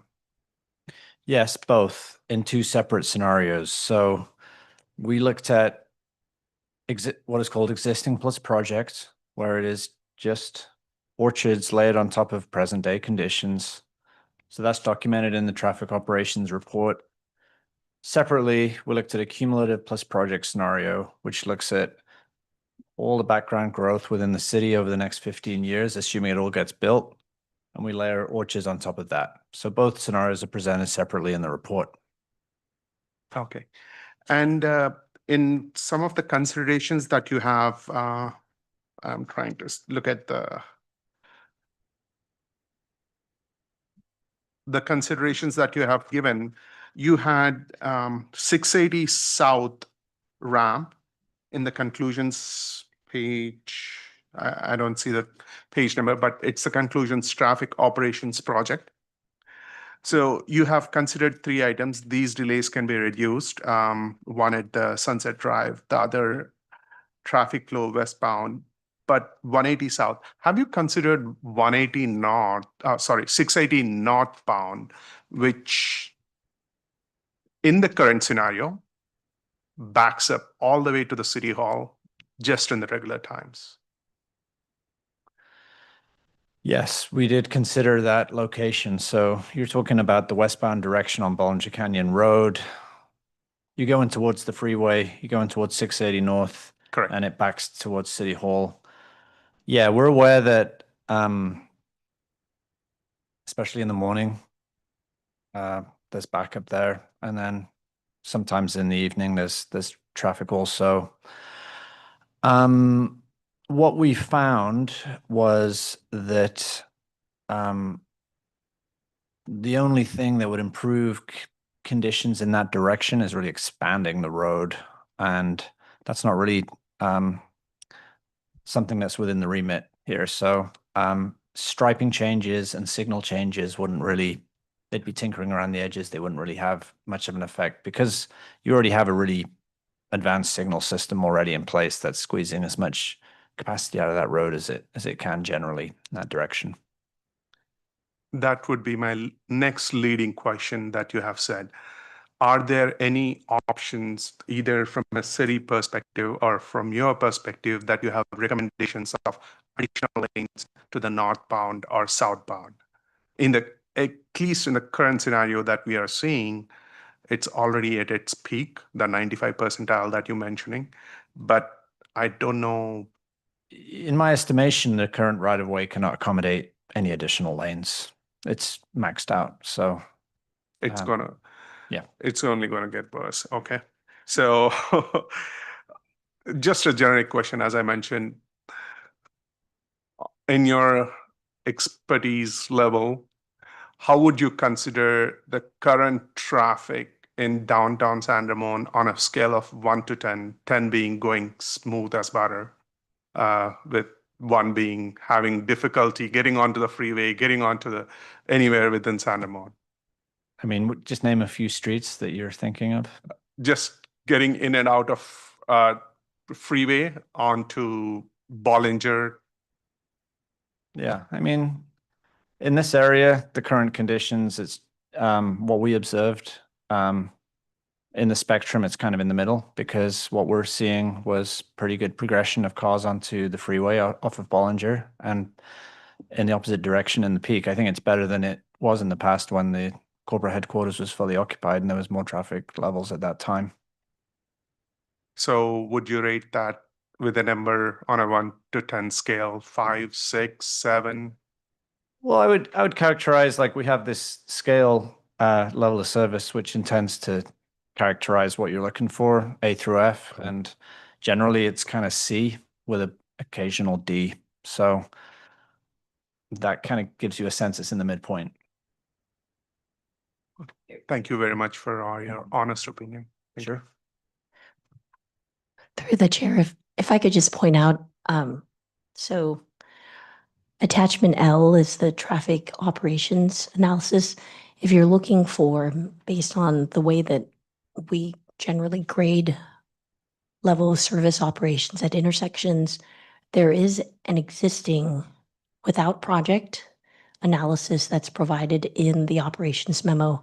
And then as Andy has mentioned, there's a scenario that includes the existing with the project layered on top, and then the cumulative plus project. So if you're interested in the performance of the streets and how they are currently performing in comparison to the project, you would be looking for the scenarios within attachment L. Absolutely. Thank you. Thanks, Cindy. Just a couple of questions. I'll stick on traffic for just a sec. Some of the recommendations were for things like striping or adjusting signals. It's probably a question for Cindy. My understanding is that's a city responsibility to implement things like changing the signals on San Ramon Boulevard and Bollinger, or Bollinger and Sunset, or Bollinger and Bishop Ranch 1. Is that correct understanding? Yeah. The traffic operations report was prepared by the applicant and then peer reviewed by city engineering staff, traffic engineers. And ultimately, the traffic engineer agreed with the recommendations that have been proposed as part of the operations memo. So the 3 very specific measures that were identified that would be made conditions of project approval would be incorporated in to help alleviate some of that level of service at specific intersections. We did also evaluate opportunities of improvements that could be done within the city's right of way. And as the report details, that making some changes within these intersections do have downstream impacts as well. And so there are some unintended consequences when you're improving one area that could lead to delays in other areas. And so looking comprehensively at the summary of the suggestions, the city came to an agreement that the measures that have been provided are the measures that would be applicable and conditioned as part of this project. There are limitations to what can be done within the city right away, again, because of geometry and availability of land. And, but there are other opportunities, as Andy had mentioned, in the future that has not been modeled in these scenarios that can improve traffic. And those are things that the city will continue to work with, you know, both traffic and our engineering department on alleviating Right. those issues and utilizing those solutions as they become available. That makes sense. Great. Okay. Is there still a plan for a mobility center at Bishop Ranch 1 with a bus stop and a bus station? Like, would you? Yeah. So within the City Walk approval, there are 3 mobility hubs that are planned for and dispersed throughout City Walk. One being at BR1A, another one at BR3A, and then a third at the Lakeside development. So those are planned and proposed within that development. And that feeds into because it wasn't mentioned in the traffic report, but that does feed into the ability to implement TDM policies. Okay. The other question I had really was for staff. I think there was a fairly thorough fiscal impact analysis attached to the staff report. And it did talk about, revenue that would be expected, as well as I think some analysis of how it came to be. We haven't talked about whether that's part of the approval or what, if anything, this commission as part of what the tasks in front of us, we should consider as part of that analysis. You can look at the fiscal impact analysis that's been attached more as for your information. Ultimately, the city has a policy that requires that any development project pays its fair share of any impacts it may have to city services and facilities. And projects are conditioned to provide a fiscal impact analysis to demonstrate that they will not have an impact to services and facilities. We typically require that at the time that an application is filed, and then the condition will require that prior to final map, that a new fiscal impact analysis be updated, because potentially tax revenues, sale prices, all of those things could potentially change depending on when the final map is actually secured. Okay. And so the analysis currently identifies that the project will be fiscally positive for the city. And the condition will essentially require that the impact analysis continue to demonstrate that. Otherwise, it would have to provide some other funding mechanism to support city services and facilities. And my understanding is that process takes place with all developments. And the commission really isn't involved in that, other than the initial approval of the project that includes a condition to do exactly what you said. That's correct. And it's reviewed with our finance department. City manager. Great. Thank you. Okay. With that, we've been going 2 hours. I think we probably have some public comment. How do you all feel about continuing, or do you? Okay. Continue is okay. Okay. Why don't we do that? At this time, I'd like to open the public comment and looking to see if we've received any written comments in advance, and do we have speaker cards? And I know we do. We received written public comment from Sue Wild, Marissa Wilson, Brian Swanson, and James Lloyd with Cal HDF, and I do have speaker cards. Susan Johnson.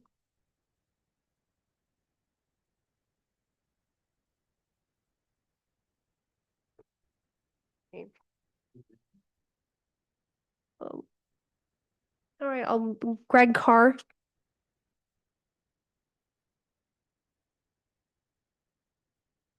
Greg Carr, San Ramon resident. I want to thank Alex Marin Jr.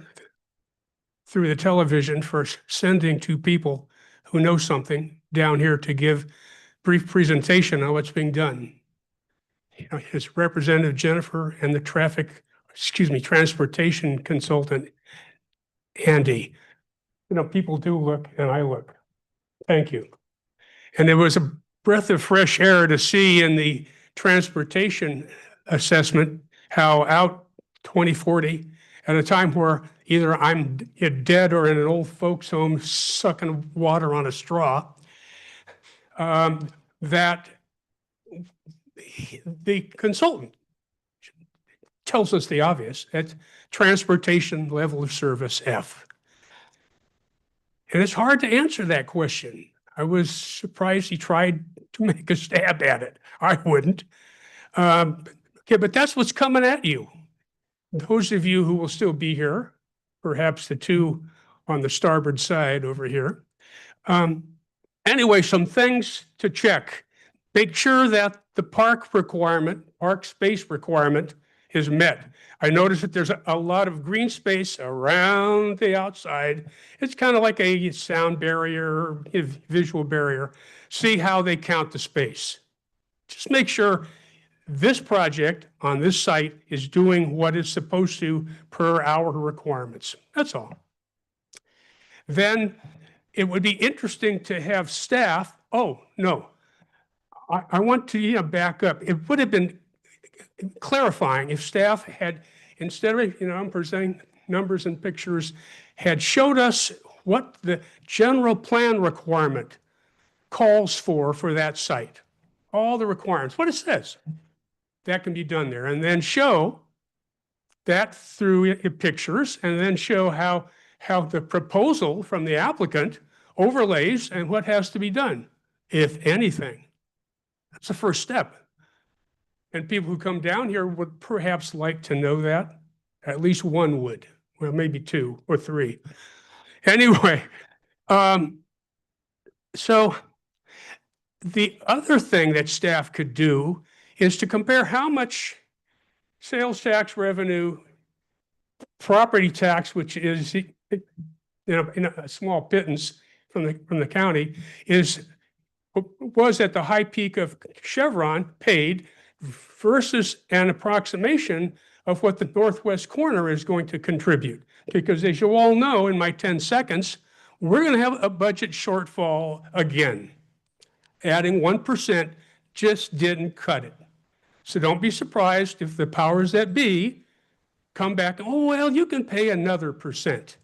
Something's wrong with that. The problem with the project is it's taking out potentially too much commercial and the tax paid by it, and it's implanting a bunch of residential. And oh, by the way, don't forget about the county. All that tax money, property tax, we're going to get a lot of that. Sales tax, we're going to get a lot of that.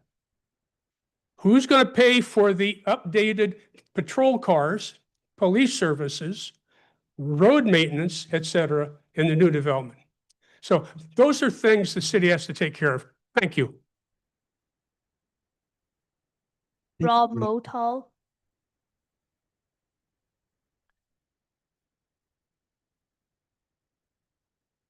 We've lived here in Inverness Park nearly 40 years, and I want to get to two of the questions.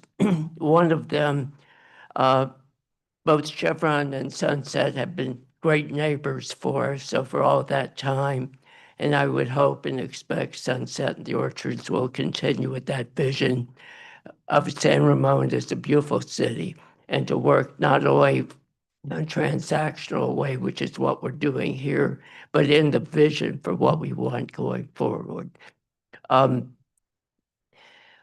There's many people here who are building up significant home equity, and the price of $2.5 million that you throw out may sound daunting, but they'd be trading in homes almost those same prices. So I don't think that the cost is as big of an issue as it should be. And if we would go to single-family, single-story homes, as Max already questioned and was thrown out as being uneconomic, if those homes could sell for $3 million or whatever, there may be people who want it. Now, I'm not proposing we throw this whole thing in disarray and go back to step one, but I think as a minimum, we should give the developer of those court homes and the ADUs the option of considering some portion of that going to single-story homes. And that can be worked out over years, but at least at this point, get it in everyone's minds that this is not open and shut and completely over with. The other one is transportation. It almost sounds like we are designing a car wreck. We hear we can't handle the right of ways, we can't expand this, we can't expand that. But that to me is not a vision of a beautiful city. We want a city where people enjoy living here. And I think in some way, while even though we're only addressing this on a transactional single project basis, we need to develop it into an overall plan. If that means financial compensation or something to build more in the future as we need it, we don't know what we need in 20 years. I agree with that. I mean, cars may be going the different directions. We may all be working here in town, but at least consider that in what you're doing. Thank you for your time. Thank you for coming out tonight. Jim Blickenstaff.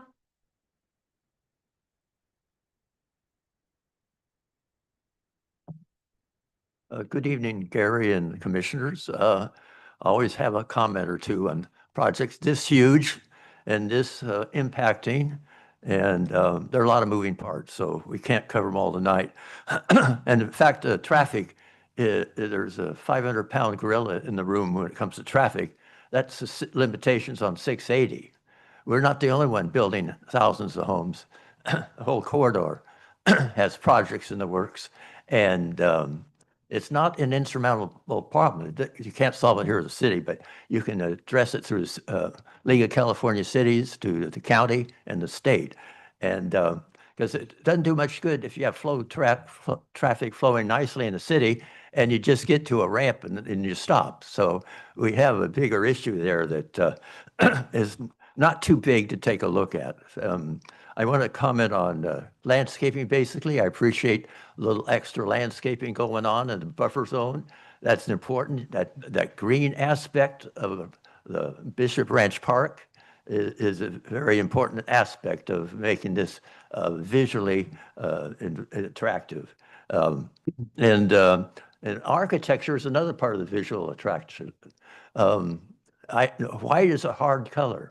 Black is a hard color. Gray is a hard color. So the more you put housing into certain kind of hard colors, the generally less attractive it is. And also you need textures. So I recommend on an example, North Canyon, just before El Costa on the northwest side of it, there's condos that are yellow, beige, browns, and maybe even a little green. And it fits nicely. The eye likes to see stuff like that. I like to see it. But I think it's visually interesting, and that's another way of making this a more attractive thing. And the key part for me always is parks. They get short shift most of the time from staff. It's an afterthought. The main thing is housing opportunity sites, certain retail compatibilities, and then, oh, by the way, we got to deal with parks. But I'd like to see compliance with the general plan. It's not there as a suggestion. It's there with obvious standards that we need to observe. All this relates to quality of life. So I'd say let's look at parks, and if you have to raise fees or whatever, that's only a small part of it. And I'd like to see a dedicated item on this project of parks. We ignore parks. It's an afterthought. Oh, by the way, there'll be landscaping, and we got 2.5 acres for 6,000 people. I'm just saying there's a way to deal with it on an objective level and make sure our standards for quality of life include adequate parks. And if that gets, look at all the aspects of that, not just on the site itself, but that's the key part. And if you can make that item or just a subject matter, maybe almost as important as housing opportunity sites. It relates to the people of San Ramon. They don't want to see, just another city coming up. They want to see something that makes San Ramon special. Parks are a big deal. That's part of it. So if, to the extent you get staff to do that, I think that's a good idea. You have to mandate it, I think. It's not something they automatically want to do, but that's essential. So I think those are the key things for now. And I'm glad you're doing one on January 6th, because I might have something else to say. Thank you. Figure out the date before we go home tonight, for sure. Yeah, thank you, Jim. Okay. I have no other speaker cards. Great. Okay, well then we'll go ahead and close the public comment. Thank you all for coming out. At this time, is our time to give comments, but more importantly than comments is give direction to staff for what we feel we would like to spend additional time and energy on at a future meeting, and then we can discuss with staff, when that meeting might be. But at this point, are there specific comments that you'd like to direct to either the applicant or staff? And keep in mind that, the focus for the next meeting will be, two things. One, I will say I need more time for all this to just sort of percolate in my brain. So I'm gonna need more time for another hearing with absolutely no new information, but there might be things that we need additional information on tonight. So with that sort of opening comments for me, are there specifics or comments you would like to share with either the applicant or staff? And if there are things that you think would be worthy of additional time on our next agenda? Somebody wants to go first. No, start right here. First of all, it's hard to say that we need more given the volume that we came home with. But one of the topics that I would like to see a little more content on is this issue of the bioswales and how we're dealing with stormwater mitigation. Yeah, we'll just leave it at that.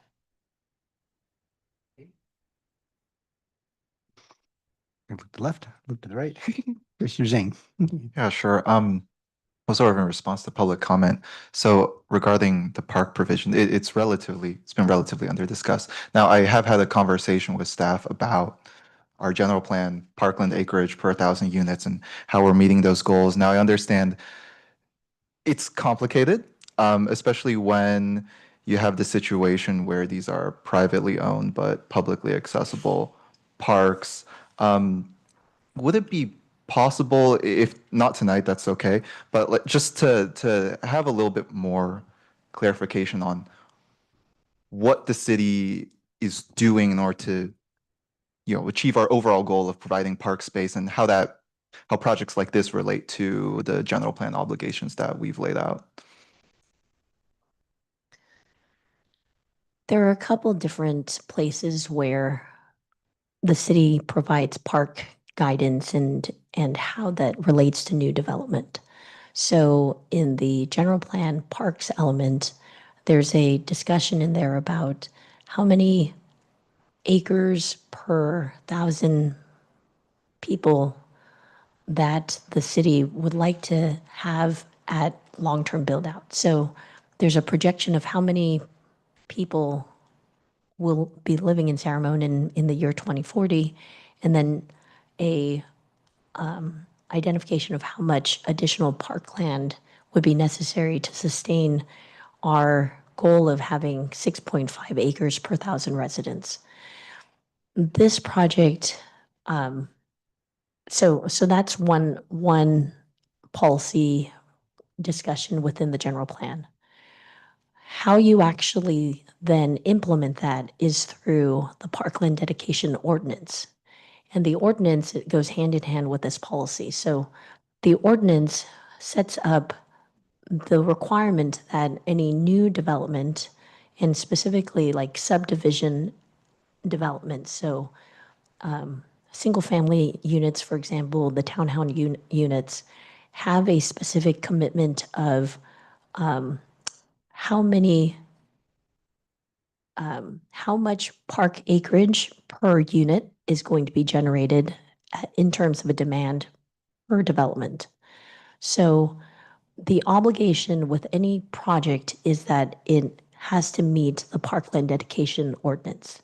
And that is then made a condition of project approval, that through the parkland dedication ordinance, the applicant will fulfill its obligation and commitment for parkland to be able to then allow the city to get to achieving our 6.5 acre per 1,000 resident goal. This project already contemplates 2.5 acres of the standard park that's within the center of the development. That park is proposed to be privately maintained but publicly accessible. So ultimately, the project will have a number of parkland that's calculated through the parkland dedication. 2.5 acres of that park is going to already be made as a commitment towards the parkland dedication. And then there are additional park areas within the development that can also be counted towards parkland should the city determine that those are large enough in size, provide amenities that are again considered publicly accessible but privately maintained. And so the short answer is that the conditions of approval will dictate that the project provides the meeting the parkland dedication ordinance. The development agreement will secure those obligations that the applicant will contribute to parkland dedication. And the negotiation of how much parkland will be done as part of the review of the parkland dedication through park staff and Parks Commission. So in short, we're well aware, the city is well aware of its obligations and its goals. And in terms of this project, we're doing everything we should be doing. That's a good summary. Okay, great. I have one other comment. Well, this is some more big picture thinking, which I know have a little bit of a reputation of. Regarding traffic, so, first of all, I appreciate, Andy, the analysis provided on the traffic. I think it's great to have this data-driven and clear-eyed perspective on what's going to happen on the area around Bollinger. Because, well, I'll be honest, I'm okay with the levels of traffic. I wish it could be better, but I also recognize that the more, if you just add one more lane, the traffic doesn't really get any better, induced demand and all that. So I guess I want to emphasize the fact that what Sunset is trying to do here in Bishop Ranch is help us sidestep the issue of traffic entirely, because we want orchards and City Walk and so on. City Walk is in the name. We want people to use alternative methods of transportation like walking. If we're going to have a mixed-use retail cluster, then the people who are living in this neighborhood are not going to get in their car to drive, 1,000 feet to get to a grocery store or a coffee shop, right? Of course, the way that San Ramon is built out right now, there's a lot of need to, I can't get to City Hall without my car. It's totally impossible. But the people living in orchards and the people that are going to be living in the downtown core are going to have a lot more options. And so, given that, how do you put this? We can't not build. And if we chose to build less, we would just be building in a way that makes us more dependent on cars. So I think this is really the best solution that we have to have this more forward focused, or I guess technically more past focused. Anyway, to have this more visionary approach, let's say, to changing how we live and reducing our dependence on the automobile, and recognizing that there are other ways of building other cities, so that, yes, traffic will be an issue, but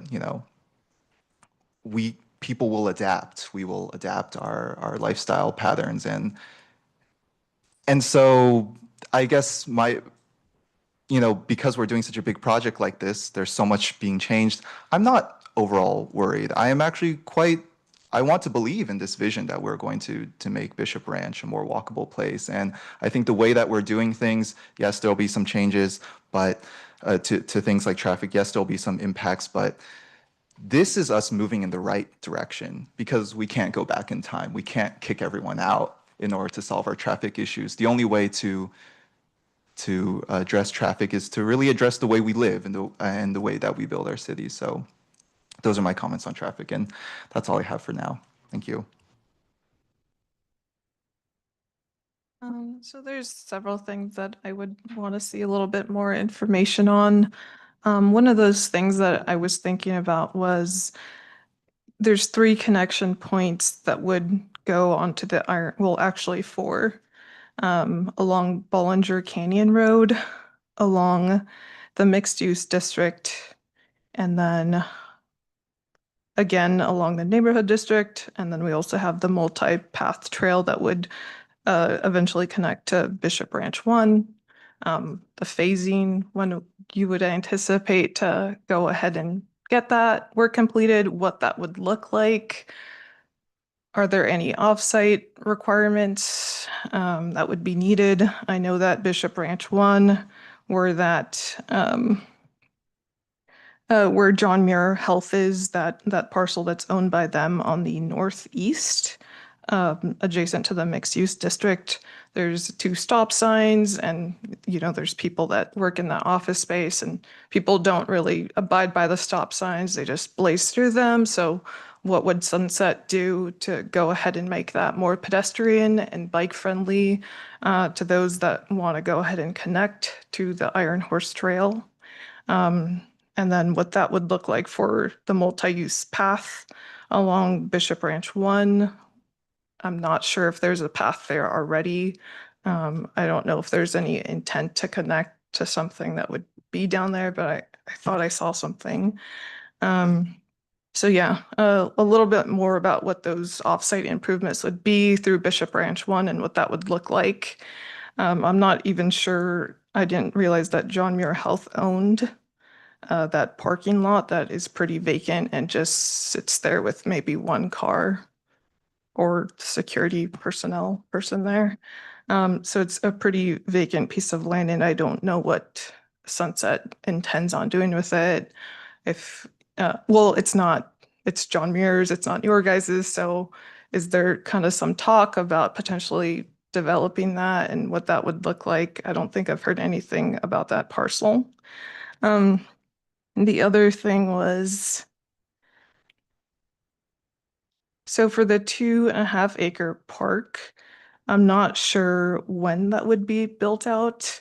I know it's part of the multifamily district, but when would that come into place? Would that be online before any of the buildings are built? What is your intention and how you would develop that?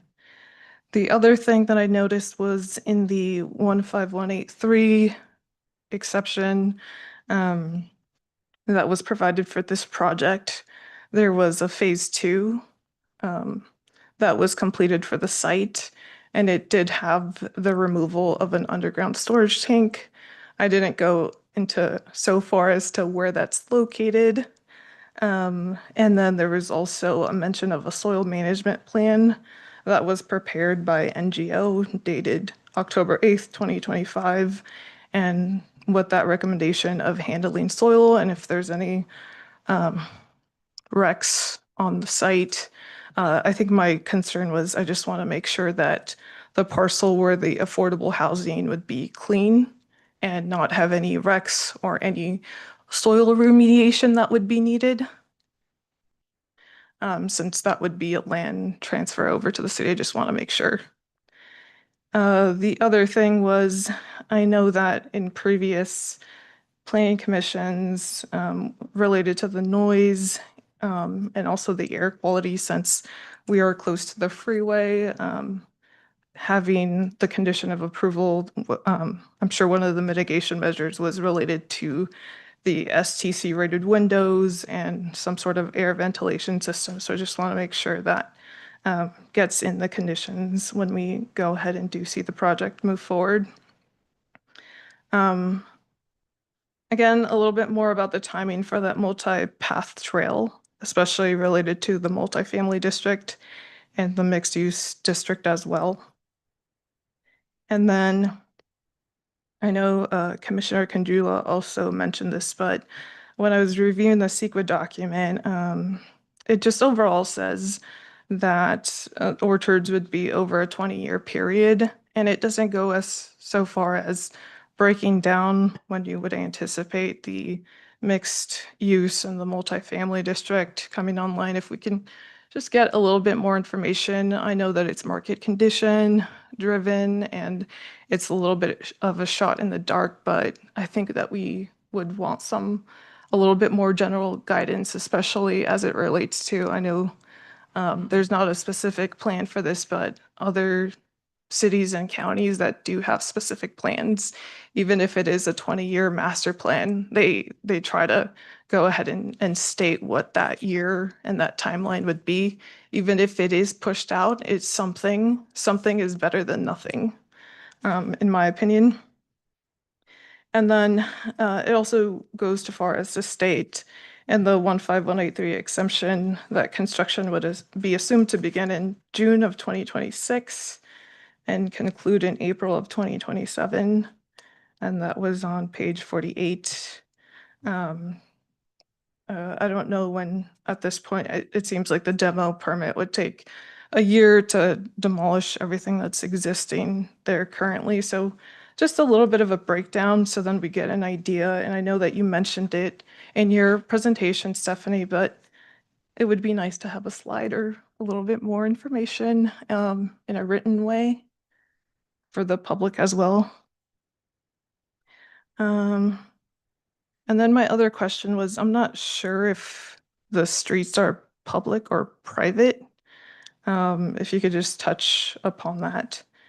And then I know that there's the park that's coming online to the east that's being constructed right now. So what are the amenities that are proposed there versus what the 2.5 acre park would be? Are there some differences? Could we go ahead and provide differences between the two parks just because they are really, really close to one another? So I'm not sure if it would be a little bit more repetitive to do the same thing over again. And I'm not sure what those amenities would be in that park that's to the east. And then the other thing that I noted in the traffic study was there was pedestrian safety options that were outlined. I'm not sure what Sunset's goal or vision is or what they would like to go ahead and implement out of all those options. It was just something that was mentioned as a recommendation, but I'm not sure if any of those, if any at all, would move forward. My other question was for Chevron Drive. You're showing that as, to be developed in a later phase. At what point will that be developed? Or will that drive be developed with the neighborhood district? Will that turn around? Like at what point will that come online? I'm not sure. And then my other kind of question was whether or not for parcel A1 and parcel A2 in the mixed use district, you do have a road that's going through there. And I guess my question was if Sunset had just thought about just making that like a pedestrian only space where there could be like outdoor dining similar to what we see like at what is that? Santana Row, something like that in San Jose. And then the other thing was in the, where did I find this? So in the kind of like waivers that the project was asking for, one of those was parking and circulation and the driveway distance from street corner does not meet 150-foot standard. And then also it was another parking and circulation with the street design, not including medians. I just want to make sure that, I mean, like the traffic team has, I'm sure have, you know, we've looked at it and it makes sense that it's not going to present any sort of safety concerns if we move forward with allowing for these requirements to not be met. The other thing was in the 15183, it mentioned 3 potential mitigations for the VMT. And the third one on page 168 was related to the city participating in a CCTA approved VMT impact fee program and or VMT mitigation exchange banking program once it is completed and published by CCTA. Not sure if, I know in the presentation that we had received from Andy that that was not mentioned. It was just the TDM and, but I'm not sure if that's something that Sunset would potentially look at doing. That was part of the 15183, but it didn't come up in the presentation.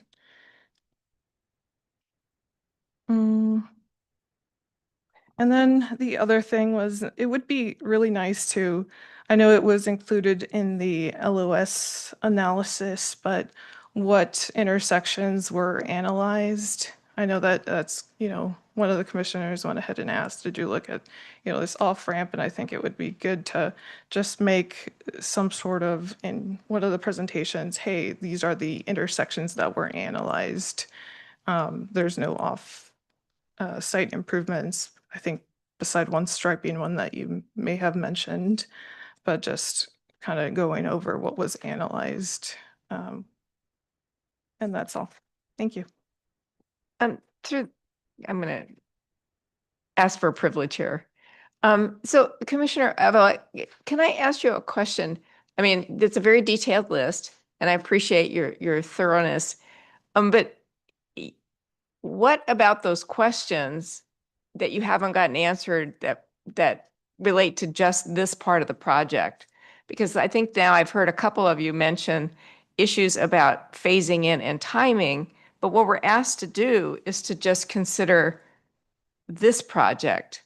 And so I think we're looking for forests when we're really actually only supposed to be looking at trees.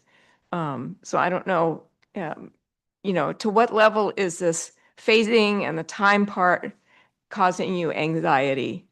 So I'll start from my point of view. So when I really looked at it, this is just my perspective, and probably I'll defer to Cindy to answer some of them. So totally, there were 7 different set of project applications that we would be approving based on this, and that would not only include the neighborhood, but it would overall give a template for all the project of Orchard. So that's where my questions arise, especially from a timing perspective. So I understand there are 7 total plus 1 specific. So when we are approving all of them, that's my understanding. Cindy, please help me out here. Is that the right way I'm looking at it? All 7 of them belong to the Orchard project, and we are going to approve it whenever it comes next, or not approved, whatever the decision of the commissioners will be. Yeah, within the 5. These are parts of essentially the same project. Tree removal and architecture, all of those are very common to be part of it. So we probably get, words matter. So it's not 7 projects. It's 7.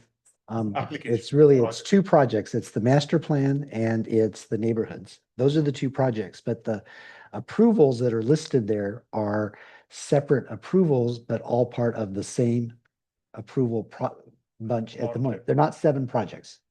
They're not 7 projects that start all over. When we get to the mixed use, when we get to, you know, other subsequent, they will follow their own development process with their own hearings, and we'll discuss these. But it's very common that we'll see a tree removal application when we do a project. And that is, we saw it with 7, we saw it with 11, we see these very, very common. So I think it's important to not call these 7 projects because that I think gets us sidetracked on things. But to Commissioner Kuznick's question, I think it is important to make sure what we're asking for as a commission are necessary for us to make a decision, especially as it relates to what we're being asked to make a decision on. If there are things that we feel that would make sure that is important for us to know because it could influence the decision we're about to make in some way, shape, or form, absolutely. We don't want to stop that. And we don't want to filter any of the questions out there, but let's just all keep in mind that there's, if the answer doesn't matter, we're going to make the same decision regardless, then it feels to me like it's a nice to know, as opposed to just generating questions because they're interesting, so, but they are all valid questions. I don't want to stifle where people are concerned because, sometimes it just means that it triggers something else. So there are truly no bad questions, but we do need to make sure that we're asking the important questions because especially given that we have so few opportunities to have a public hearing on this topic,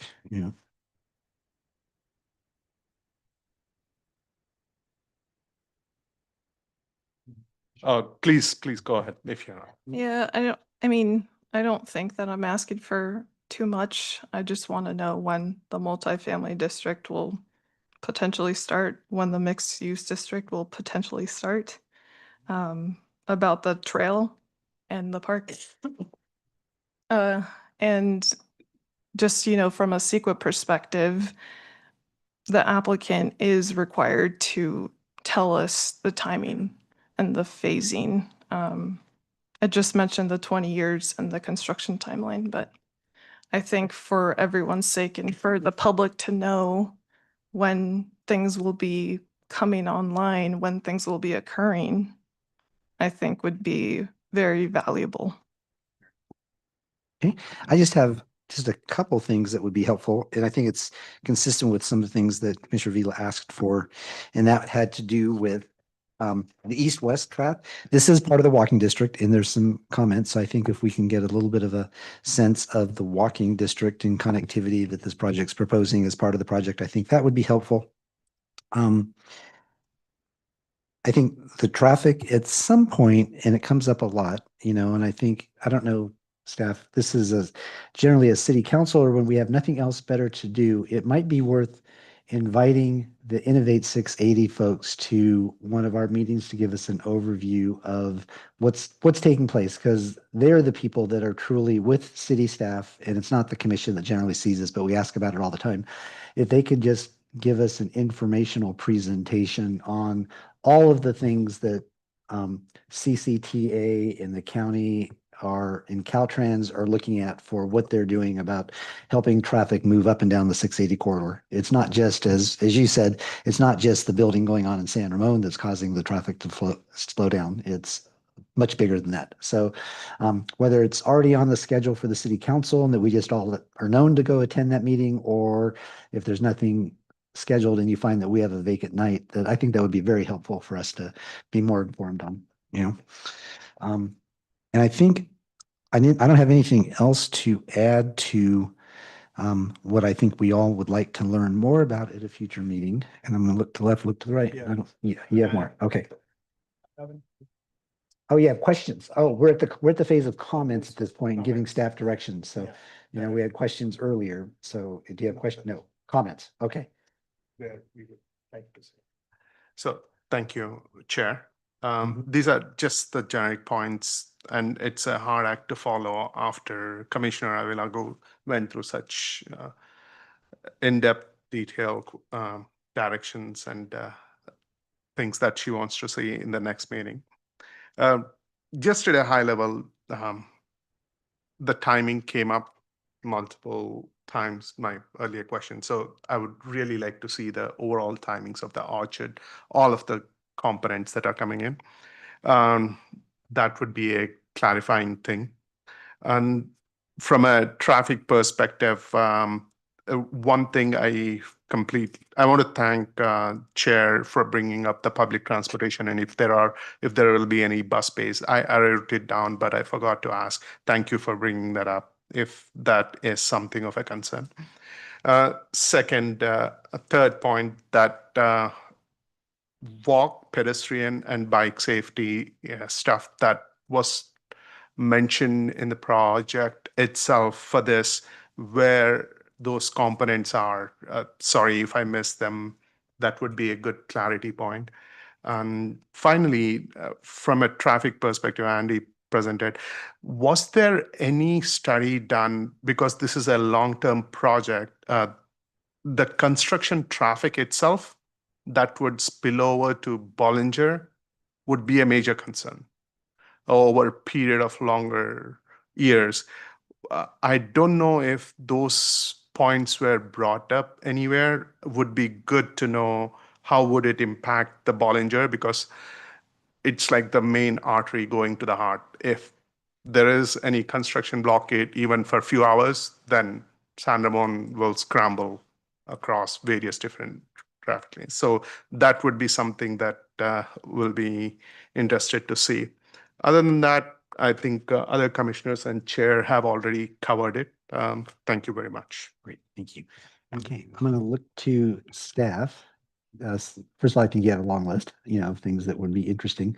I'm going to go on a limb and say that we might not be ready to have a meeting the second workday of the new year. Given that it's the holidays. And so I'll look to Cindy and Lauren on when would make sense to come back for public hearing and official meeting number 2, with the intention being for us to have additional time to let all of this sink in. And then, do deeper looks at some of the things that were asked for tonight, so if I ask you to look at your calendar and see when that might make sense.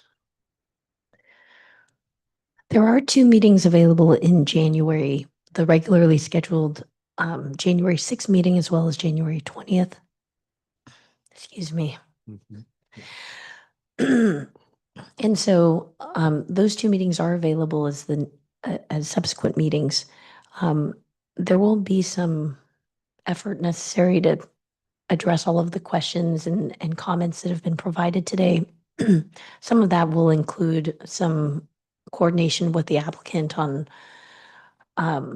responses that can then be incorporated into the staff report.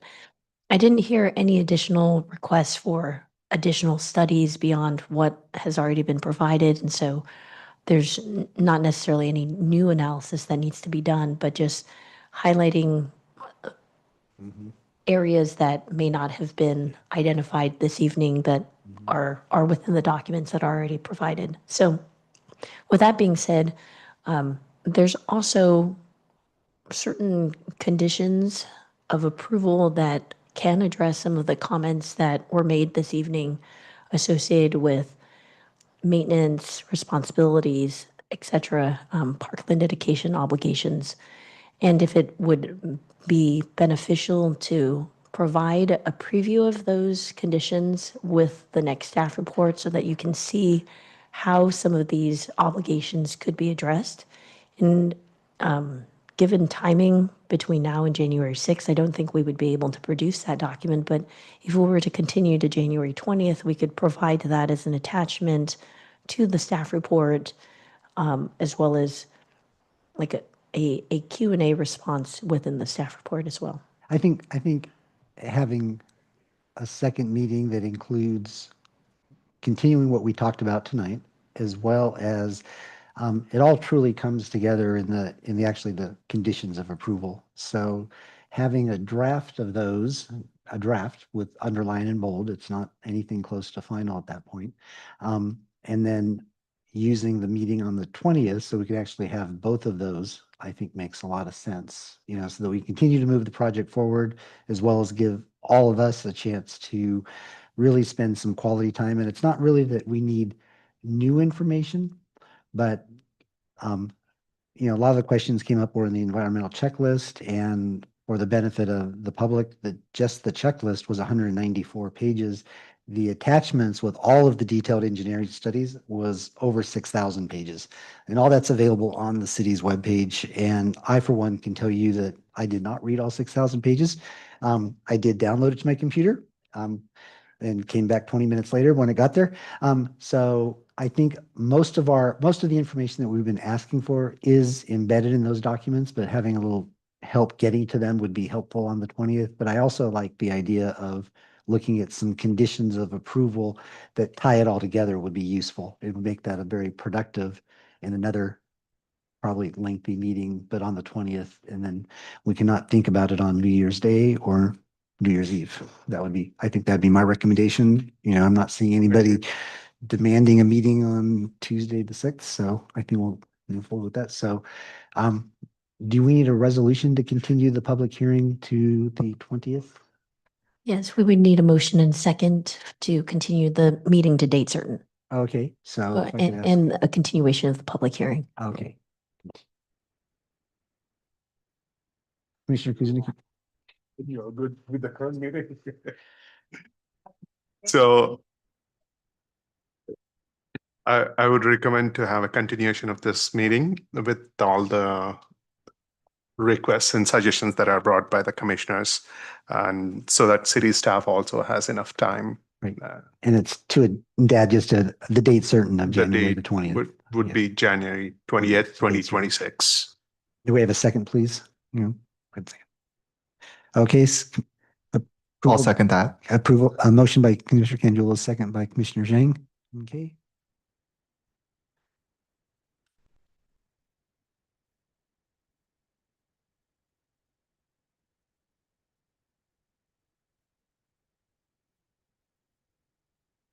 Yeah, that motion was approved. Thank you, Commission. Thank you, public.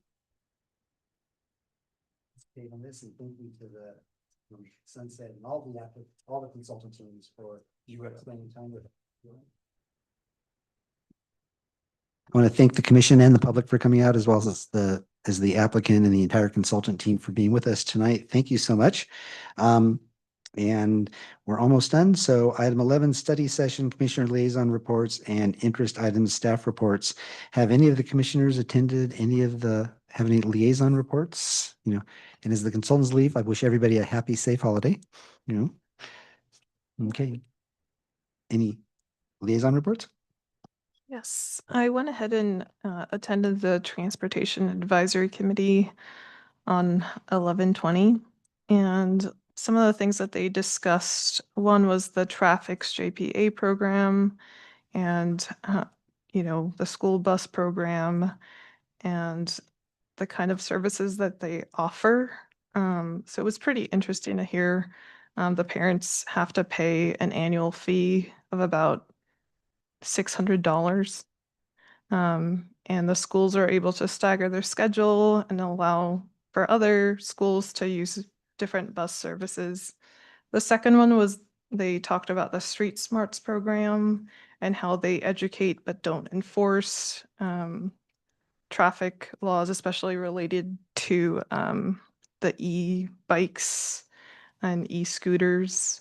And then they also discussed traffic calming items for 3 different locations, one on Fircrest Lane that was near a senior community, and what traffic calming measures that they can go ahead and provide. The other was on a parking permit system near Doherty Valley, and how there's a lot of residents that are parking there due to an apartment complex, and another one adjacent to it that go ahead and don't have enough guest parking, so they're using a lot of the residential parking down below for the single family homes. And then the third was Canyon Crest Drive West, yeah. And some incident that occurred because I think someone just blew a stop sign. And then the other advisory committee that I attended was yesterday for the Open Space Advisory Committee. So that was on 12/15. And essentially what happened was that they didn't have a quorum at first. I know you were there, Gary, for the tail end of it, just like I was.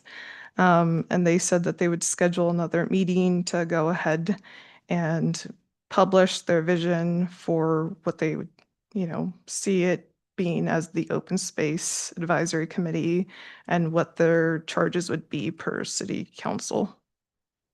And I think they're targeting the 4th Monday in January as a special meeting. Thank you. Any other? Nope. Okay. Turn to Cindy. So we were going to have a meeting on January 6th, but as you are all aware, that's been continued now to January 20th for orchards. We don't have any other additional items scheduled for January 6th, so it looks like we'll be going ahead and canceling that meeting and then continuing on January 20th. So far, just orchards for that particular meeting. Great. Thank you so much. Okay, with that, wish everybody a safe holiday season, and if you're traveling. Happy holidays to all Happy the holidays to all, commissioners and all we will go ahead and- Staff, city staff, thank you. Okay, absolutely. So why don't we go ahead and adjourn at 8:46